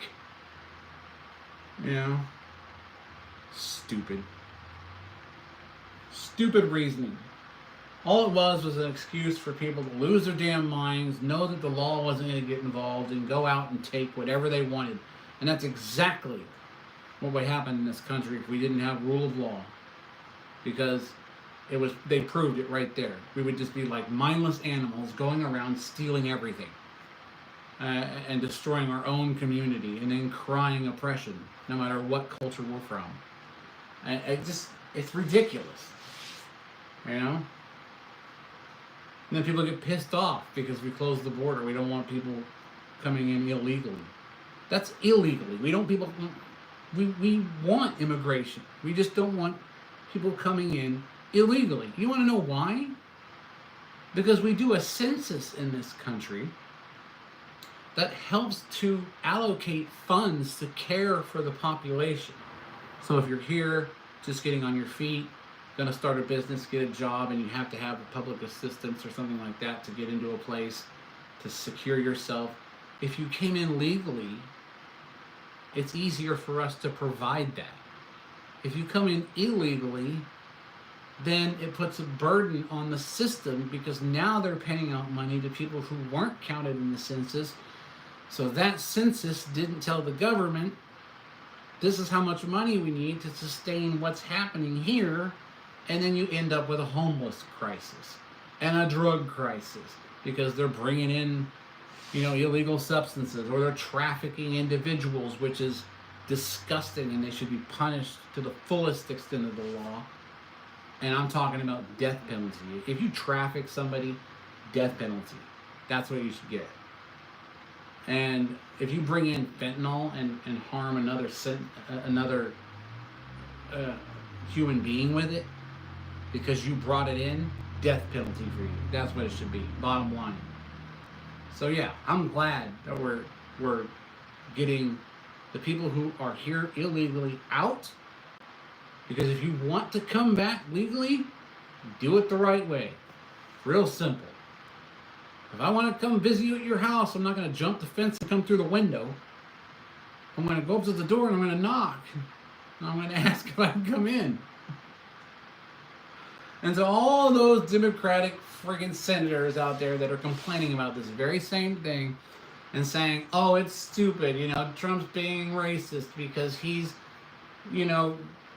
closing the borders or whatever. It's like, you open your doors to the illegals then. You open your fences. You open your pantries. And we'll see how long that ideology lasts in your stupid head. Because that's what it comes down to. You're not bringing them here because you want a better life for them. You're bringing them here so they think, oh, it's this side that got me into the country free of charge with no vetting, so I'm going to vote for them. You just want your power back. That's never going to happen again. Ever. I'll bet money Barron Trump is taking the next office. Guaranteed. I wish he would. Because he was the only one that had the balls to walk right up to Biden and say, you know what? You're fired. You are fired. I'm telling you, Barron Trump, that's the next president right there. Sarouge. Hi, how are you doing? I apologize if I didn't see you come in the chat.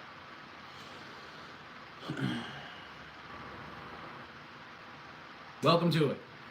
But like I was saying, I think Barron Trump could take the next presidency. I don't know if he's old enough, obviously, but I think he could. And because he walked right up to Biden, he was basically like, "You're fired." I loved it. It was sort of, and his mom's all, "Be nice," and he's like, they took a shot at his dad, man. And who wouldn't be pissed? And CNN acts like, "Oh my gosh, look what happened." And it was the only rally that CNN ever aired live of Trump. And no one can see the irony in the fact that that's when the attempt happened on Trump's life. And as soon as it happened, I told my wife, they just made him president.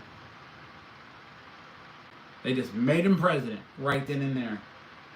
I knew who was going to win right after that happened. I didn't think Kamala was going to win, because that's like putting Shrek and Donkey in the office. You know? I mean, look at her running mate and her. I mean, Shrek and Donkey. Who's going to vote for them?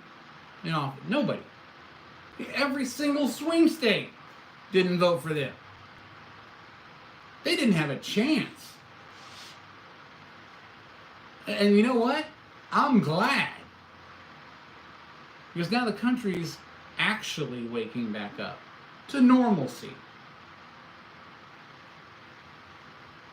Actual freedom as intended.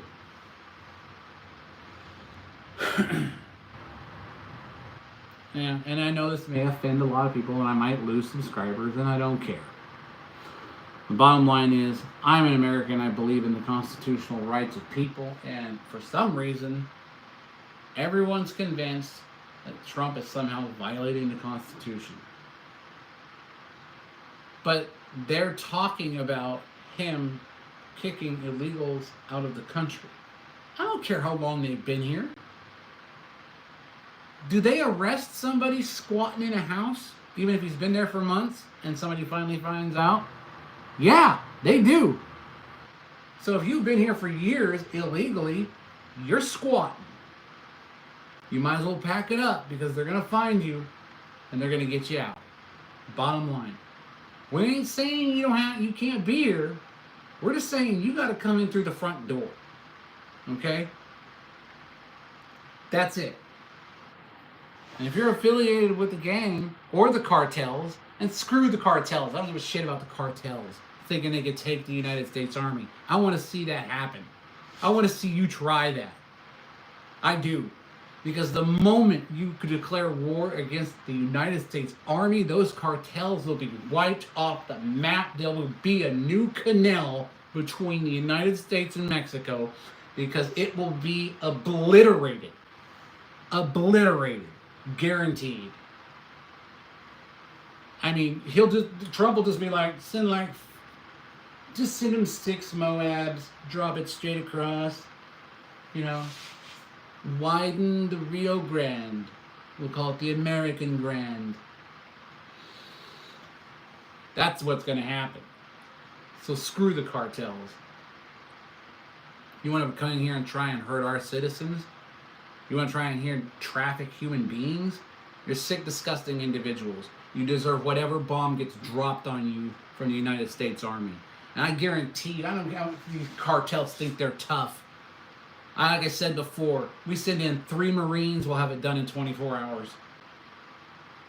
That's all it'll take. Hey, how you doing? From India? Prog Lab. Project Lab, I assume? Prog Lab? I don't know what that means, but I don't want to mess up your name. But thank you for being here. I appreciate it. Yeah, I want to see the cartels try and come up against the United States Army. I really do. That would be fun to watch. It would be. I'd be like, everybody get your drones up. Film this. It's gonna be epic.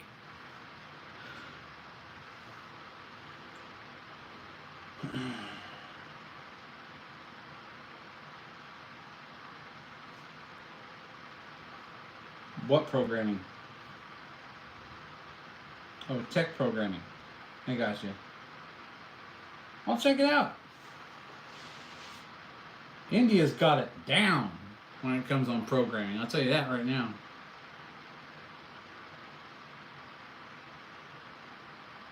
How you guys doing with Pakistan? You giving them the hammer?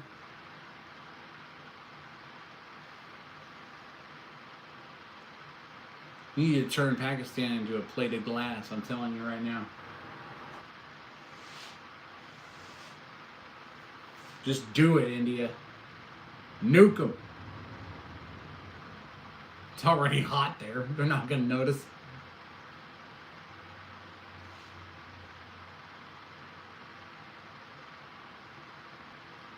I say do it, India.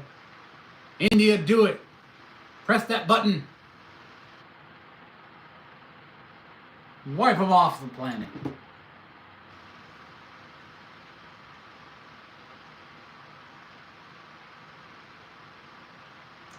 Well, I don't care what the U.S. they support as far as Pakistan goes. They're attacking you, man. You do what you got to do.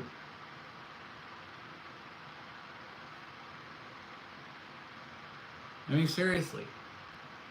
It's like, why are they even attacking to begin with? Territorial dispute? Okay, well, do what you have to do. Defend yourselves. I don't think we really support Pakistan. I mean, we kind of did, sort of, but not really. The United States didn't support Pakistan. They were like, oil. Would you like some democracy? No, we need to get things back to the way they were. You know. That's just the way it is. We can't allow certain countries to do certain things that would mess with it. And it's mainly for the sovereignty of our allies and ourselves. We're not saying these countries can't produce certain technologies or produce even their own defenses, but no one's coming after you unless you're coming after us, and then you're gonna feel it. That's all there is to it. So if you're developing any kind of plans against the United States again, after 2001, our intel was way better, way better now. So you could even be thinking next to your Alexa in Pakistan that you want to do something to the United States, and then everyone will wonder why that airstrike happened. That's all I'm saying.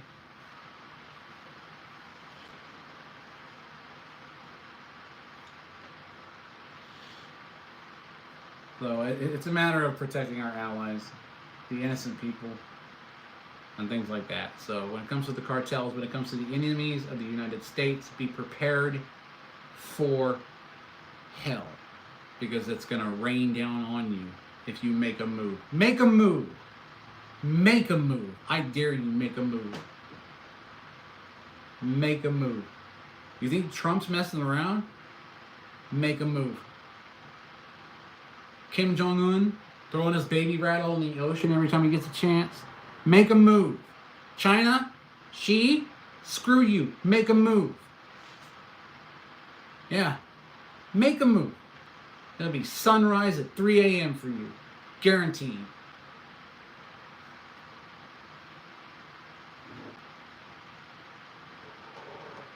We run this bitch. I hope the USA goes out and goes, you know what? We're taking the whole damn planet. Take the whole planet. Obviously, treat the nice people fairly. You know, Canada's a beautiful country. They have a wonderful air force of geese, I think. And, oh no, that's right, we protect them. I forgot. They complain about us, but we protect them. So, hey, whatever. Well, I get a lot of Canadian people. I think it was a Canadian that was mad at me. That's what it was. They were mad at me because I didn't, or was it Emery? I can't remember who it was who was Canadian and mad at me because I said some stuff about Canada. I love Canada. I think it's a beautiful country. But the leaders of your beautiful country are stupid. Okay? That's just plain simple English. I'm sorry if it hurts your feelings, but your leaders are idiots. Whatever your new prime minister is doing, stupid, idiots. You outlawed the ability to defend yourselves from people who would commit crimes. And most of you live in fairly rural locations where law enforcement can't get to you. So, how does a home invasion work in Canada? You guys are so polite. Does he walk in? He's like, yes, I'm going to break into your house. I was just wondering if that was okay with you. You tell me. I love Canada because of its beauty. It's cold there. That's what I like. But when it comes down to the way it's being run, it's being run by toddlers throwing temper tantrums. Then they complain about the USA. You put tariffs on all our stuff. Well, it's because we don't need it. And they're like, you rely on our minerals and everything else. I'm like, no. You're forgetting something. Obviously, you missed class. Because why do you think that the United States uses mineral imports from other countries? Why? It isn't because they're cheaper.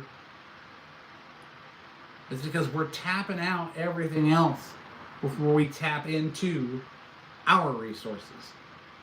Now, we're starting to tap into our resources with this administration because we can be huge energy exporters. And then we were huge energy exporters after 2016, and then Biden came in and stopped all that, cut the pipeline. Come on. Really? Why? Because you're too comfortable in cheese pocket? Mr. Biden, Pelosi, Schumer, Schiff.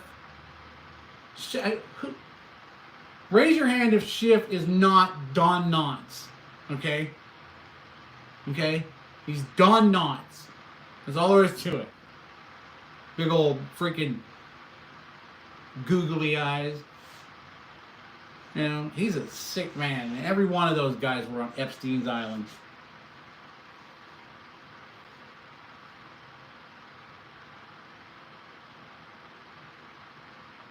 Yeah, China, that's what China's doing, because they don't have their own resources. They don't. They act like they're the forefront of, in industry and military, and they're leaning on the backs of everybody else. Why do you think they're taking our recyclables? Because they don't have anything else left. China would fall before anybody else. Guaranteed. It's a weak country. Weak.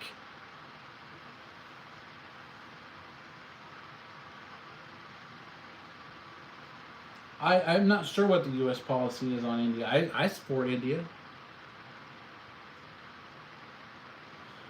I don't know how everybody thinks, but I support India. I hate to sound stereotypical, but without you guys, I couldn't even get Windows to run. Okay? I look like Dexter? I don't know whether that's a compliment or an insult. I'll take it as a compliment.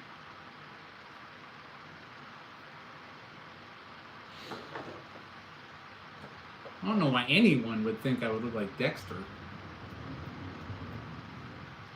Dexter doesn't have a beard. I know. I kind of figured it was. I've never been called Dexter. Or say that I look like Dexter.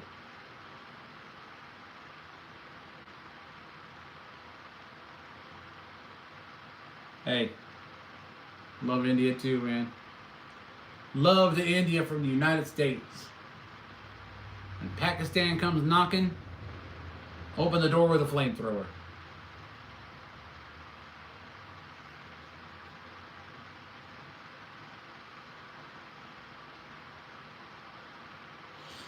You guys are awesome. I started talking politically, so I probably have like 3 viewers now. I'm not even sure.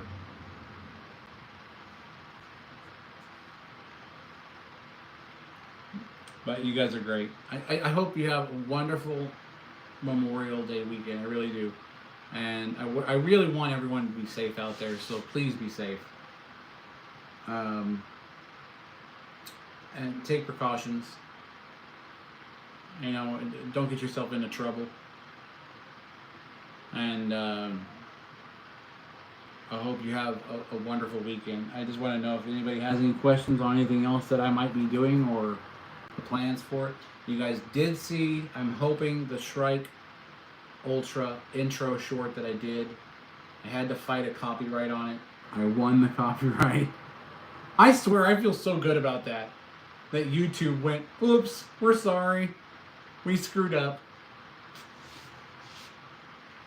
I mean, I'll show you. I mean, if I could, if I thought if they would pitch a fit over it, I would show the email. I'd have to blot out the name of the guy who did the copyright thing, but I would show in a post the email because I screenshotted it.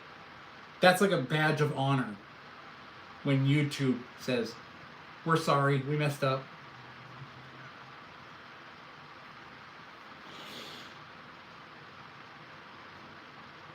Rosella. Is that how you say it? Roselia? I don't want to get it wrong. Hi, how are you doing? Welcome to the chat.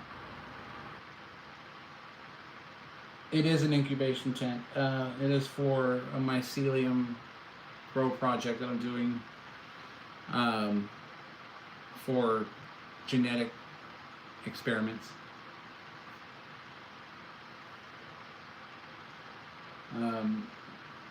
I kind of do a lot of different projects. I am focusing on the kind of experimental propulsion thing that I'm doing. If you look through my content, my playlists, you'll see what I'm talking about. I think you'll like the 340 millimeter and the Shrike concept drone. Because I kind of started backwards with the Shrike concept drone. I was like, this is my end product. And then I started building it, and then I realized I needed to go back and start understanding more about EDFs and flight controllers. So I ended up going back to originally an X-quad formation. And I do have the internal structure that I built for a VTOL system. I was sort of in a Y-copter design, but still used 4 engines. You can see all that in it. It's just funny from the beginning. But once you get to the V10 Maiden, then you'll see. It looks cool, man. I think you can hold the drone like right up to your face and just turn it on and take off. You know, you ain't got to worry about blades or anything like that. It's just, it worked out perfectly. But it was fun. It was fun to actually do that. When people were like, that's never going to work. I'm like, watch me. And I did it. And then one guy was like, what battery does that operate on? Like it's 22.2 volt, 6,000 milliamp LiPo. He said, 6,000 milliamp LiPo? That could power my whole fleet. I'm like, what are you running? Like mosquitoes? You know, it's like, I've heard of Tiny Whoop before, but I mean, come on. And then he goes, my engineering was horrible. Yet I'm flying around an EDF drone on a SpeedED F405 wing, pulling 340 amps constant current. And I flew for damn near 5 minutes on one battery. So, You tell me if my engineering's bad. I don't know. I mean, he could be the expert in his, you know, plywood garage playing guitar. I don't know. Him and his 6 subscribers, they must be smarter than me, because they said it wouldn't work, even though they were watching it work. So that's all I gotta say. Everyone critiques a lot of my work most of the time. Mohammed, how are you? I'm good. Welcome to the chat. Hope you're doing well. But a lot of people critique a lot of my work. And they're like, that's not going to work. This isn't going to work. I get haters a lot and trolls, especially in the lives. And I don't get as many trolls anymore because I kind of crush the trolls and then turn them into subscribers.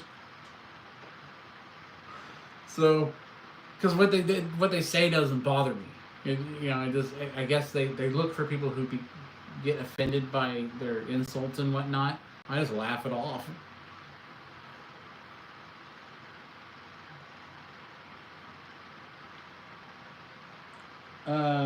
Yes, I've done rockets. As a matter of fact, if you look at the intro video on my channel page, there is a small snippet in there of a sugar rocket that I did, and I'd gone through several iterations of the design to get the size of it correct, and I didn't even put it in a rocket. I just put it on a stick with 2 fins. It was the biggest bottle rocket I've ever made. 2 inches in diameter, 15 inches long on the motor. That thing took off really, really, really, really fast. I couldn't even tell you how fast that was. But if you watch the intro video, it shows all the stuff that I did from the beginning, up until now, and how I used to do a lot of old school RC flying before I kind of got into the flight controller drone kind of thing, and learning how to fly acro and FPV and all that other stuff. But I still enjoy fixed wing aircraft and drones like what I'm building now more than I do zipping around through hula hoops and stuff like that in this tiny little bee. I'm sure it's fun, but it's sort of like Warzone when you were playing Warzone originally on your computer. And it was cool in the beginning because they kept it as a war game. And then now all of a sudden you've got superheroes, and it's like they just basically Fortnited the whole damn thing. I don't even want to play it anymore. So I try to keep this as old school as possible while still keeping up with the times, but making unique aircraft. But yes, I've done rockets.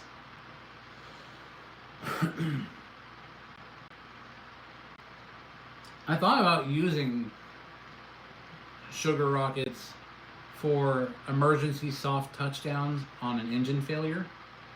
Like if I had a large drone up in the air and it was coming down on a drogue chute to slow it down, but I didn't have enough room to pack a very large chute, that at the connection point between the body and each engine, there would be this sort of ceramic housing that would hold a sugar rocket that once the ground facing LiDAR got to a certain point, that it would ignite the engines and soften the touchdown. Kind of like Bezos's capsule that he shoots up in the air and it has those soft landing boosters.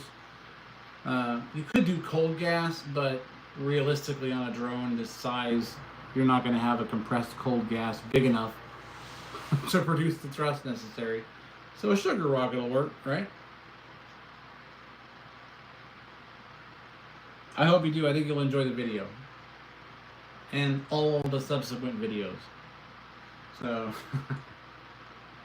watch all my videos. Watch everyone. Share them with the world.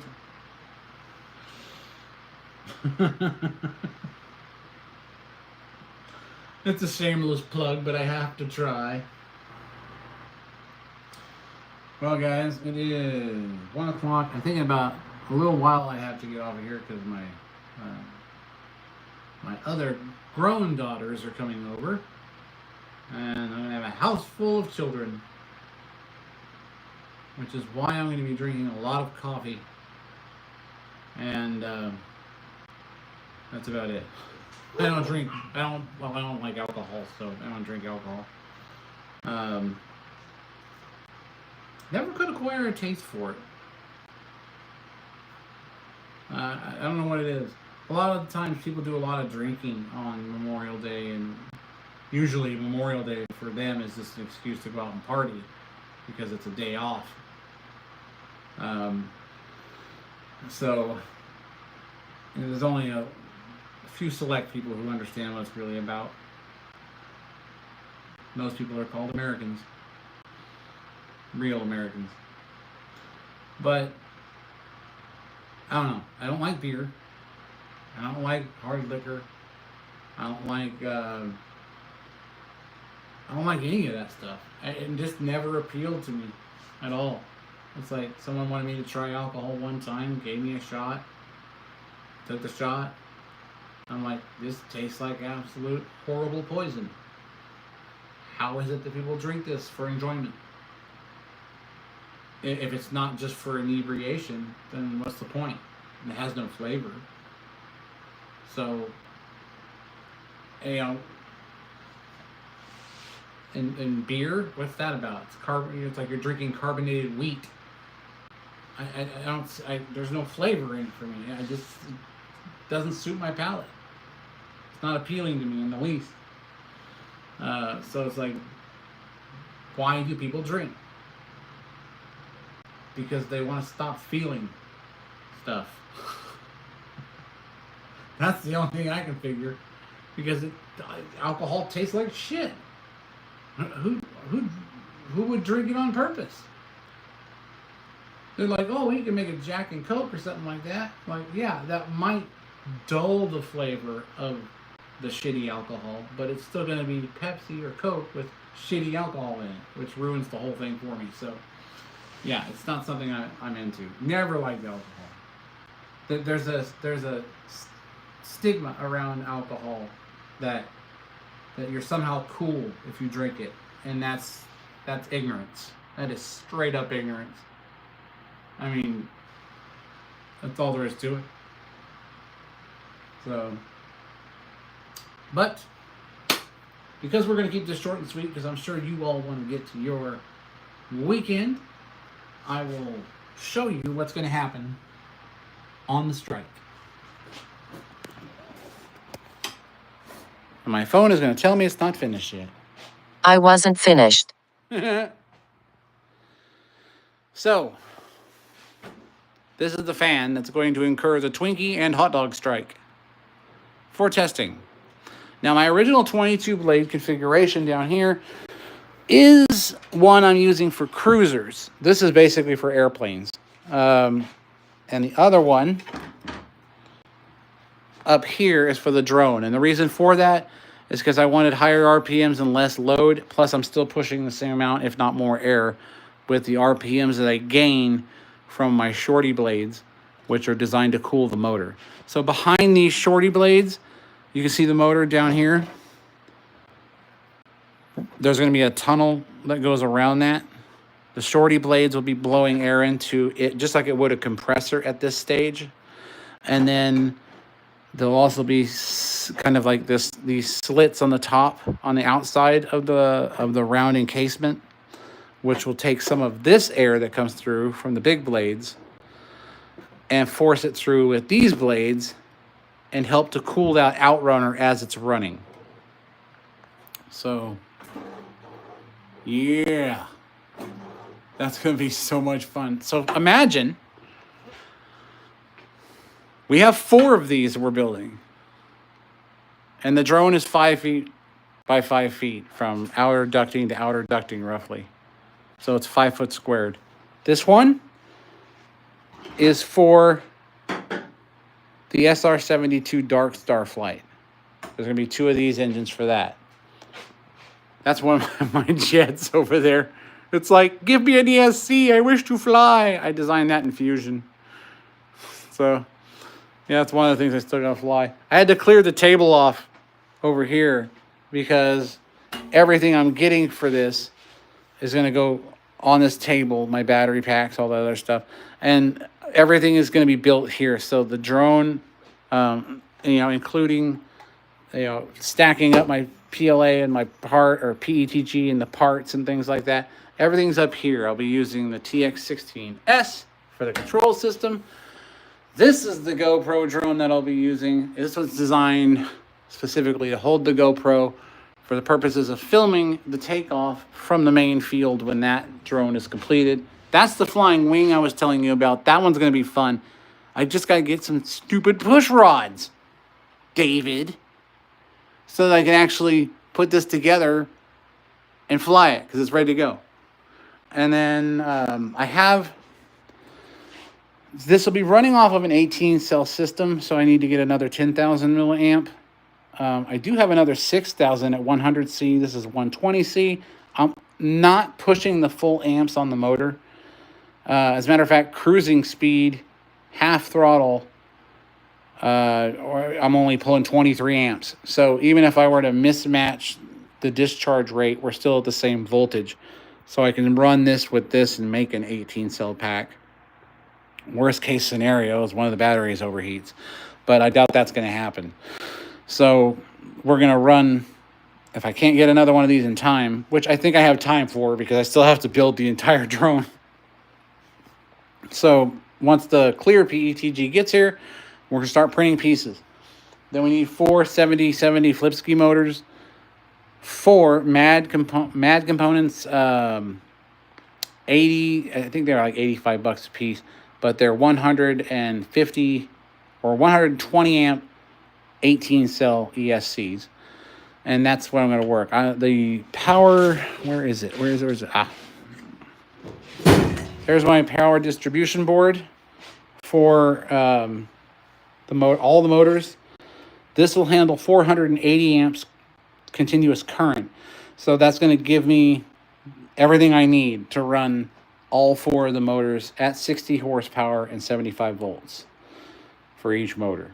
So we have our power distribution board. We have, I believe, another flight control. Yeah, I'm going to get a new one, but we'll be using a SpeeDB like this. I have a couple of these, and this may still be good, but this was in the Javelin. And to be honest, when I was testing, I kind of flipped a couple of these things over. And I don't want to put my faith in this one. I want to get a new one because I may have screwed up the gyro. And I got a couple other batteries in here. So yeah, we're going to get another flight controller just to be safe. They're not that expensive. Power distribution board is taken care of. This will connect to this here, and then these two will connect to this here. That's actually, hold on a minute.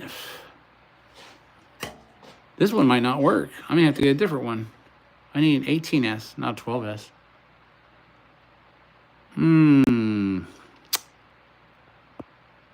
But I don't see how this couldn't handle 18. There's no circuitry in it. It's just etched pathways. I guess we can see what it does with 18. It'll probably work. If not, I'll find an 18S power distribution board. That's not going to be hard to find. So I forgot about that part. This one I was going to use on the 12S version, which would have been just these 2 batteries. But I want 18S because I need the RPMs. So yeah, we're definitely going to go with an 18S. And the PDB is going to be also able to handle. I think it doesn't, I honestly don't think it matters. If this can handle 480 amps, there's no circuitry in here. This is all just etched pathways that they designed for 12. They say 12S. I'll bet you money we could run this on 18S. I'll bet anything you could. There is no reason why. There is no components on here. Like the APD 500X had a lot of components on it, and I think I can show it to you here. It's still connected to the nervous system of the old drone. It was this power distribution board that ran the Shrike, and it looks like a mess right now. But and then I have my iFlight ESCs 80, and they're all just sitting here, not doing anything, because I need to build another drone for it. But that was the board, PD500. Now I wanted to get more of these, but I can't because they stopped selling them to the consumer market, the hobbyist market. They went commercials. Now you have to LLC if you want to buy their systems. iFlight ESCs, these are great. They work great for 80 amp, 100 burst current. It looks kind of messy right now, but I just didn't desolder everything. I just kept the entire nervous system together for the system. And then the SpeedyBee, I would power from the 12 volts off of this and bypass the power distribution port on the SpeedyBee, which I probably didn't even need that PDB to be on the bottom. I could probably just go with a standard flight controller since I have this power distribution board. That's 500, but I don't know if this will handle 18S. I'm not sure if this is just a 6S or a 12S. I don't know what the max input voltage is on this. I'm going to have to look it up. It might be on there. Let's see if we can zoom in and take a look. Will my phone focus? No, because I'm doing a live. What it says is... I don't know. We'll check. We'll check to see if it's 6S or if it can handle more than that. If it does, if it'll take 18, then I'll use that for the PDB. So that's no big deal. Got to reuse the parts, right? That's why I still have them. Then these ESCs I'll probably use on that drone there, since I have it and I have them. They're 80 amp, which is probably way over what I need. Well, maybe not. I don't know. 80 amps probably perfect for it. And then I'll just get a standard flight controller for it with a PDB, and we'll go from there. So, all right. So we know that I'm thinking this will handle 18. But there's only one way to find out, and that's going to be to test it. So what we'll do is, what we'll end up doing is we're going to hook up to this one when we do the strike, after the strike test. Because, I mean, the Twinkie and the hot dog is not going to kill it. We're going to hook it up to an 18S ESC. And then we're going to see what it does to the traces. If they get hot or burn up, then we know it can't make it. And then I got to find an 18S power distribution board. But I think this will work. I do. I think it'll handle it. I bet money this could handle the 18. Do you think it'll handle 75 volts instead of 48? I think so. You never know till you try, right? So we'll give that a try. And we're definitely going to recycle this and start putting it into that drone. I literally forgot that these were sitting down there. So yeah, we need to redo those. These are solid, almost solid copper wires. They're not the flexible ones because I was trying to mitigate heat. So I went with a better gauge copper wire. But these are going to be our power systems, and then we're going to print up the main body of the drone. And then that's going to be a long print. But as the pieces come off, we're going to put them on the table. You're going to see me assembling the drone. We're going to be doing videos as I complete each corner, so on and so forth. And then we'll go from there. So without dragging these out too much longer, I do want to thank everyone who has stopped by. And I hope you have a wonderful Memorial Day weekend. I hope that you enjoy the rest of your day, that you enjoyed the content that I am offering. I hope you enjoyed the chat. And I hope to see you all again soon. And you're definitely going to, because We got a drone to build. Thank you all for your support. Love every one of you. You have a wonderful, wonderful day. Buck, thank you. Have a great day. Everyone who dropped by, if you're not subscribed already, please do. And please be safe out there this weekend. Love you all. See you next time.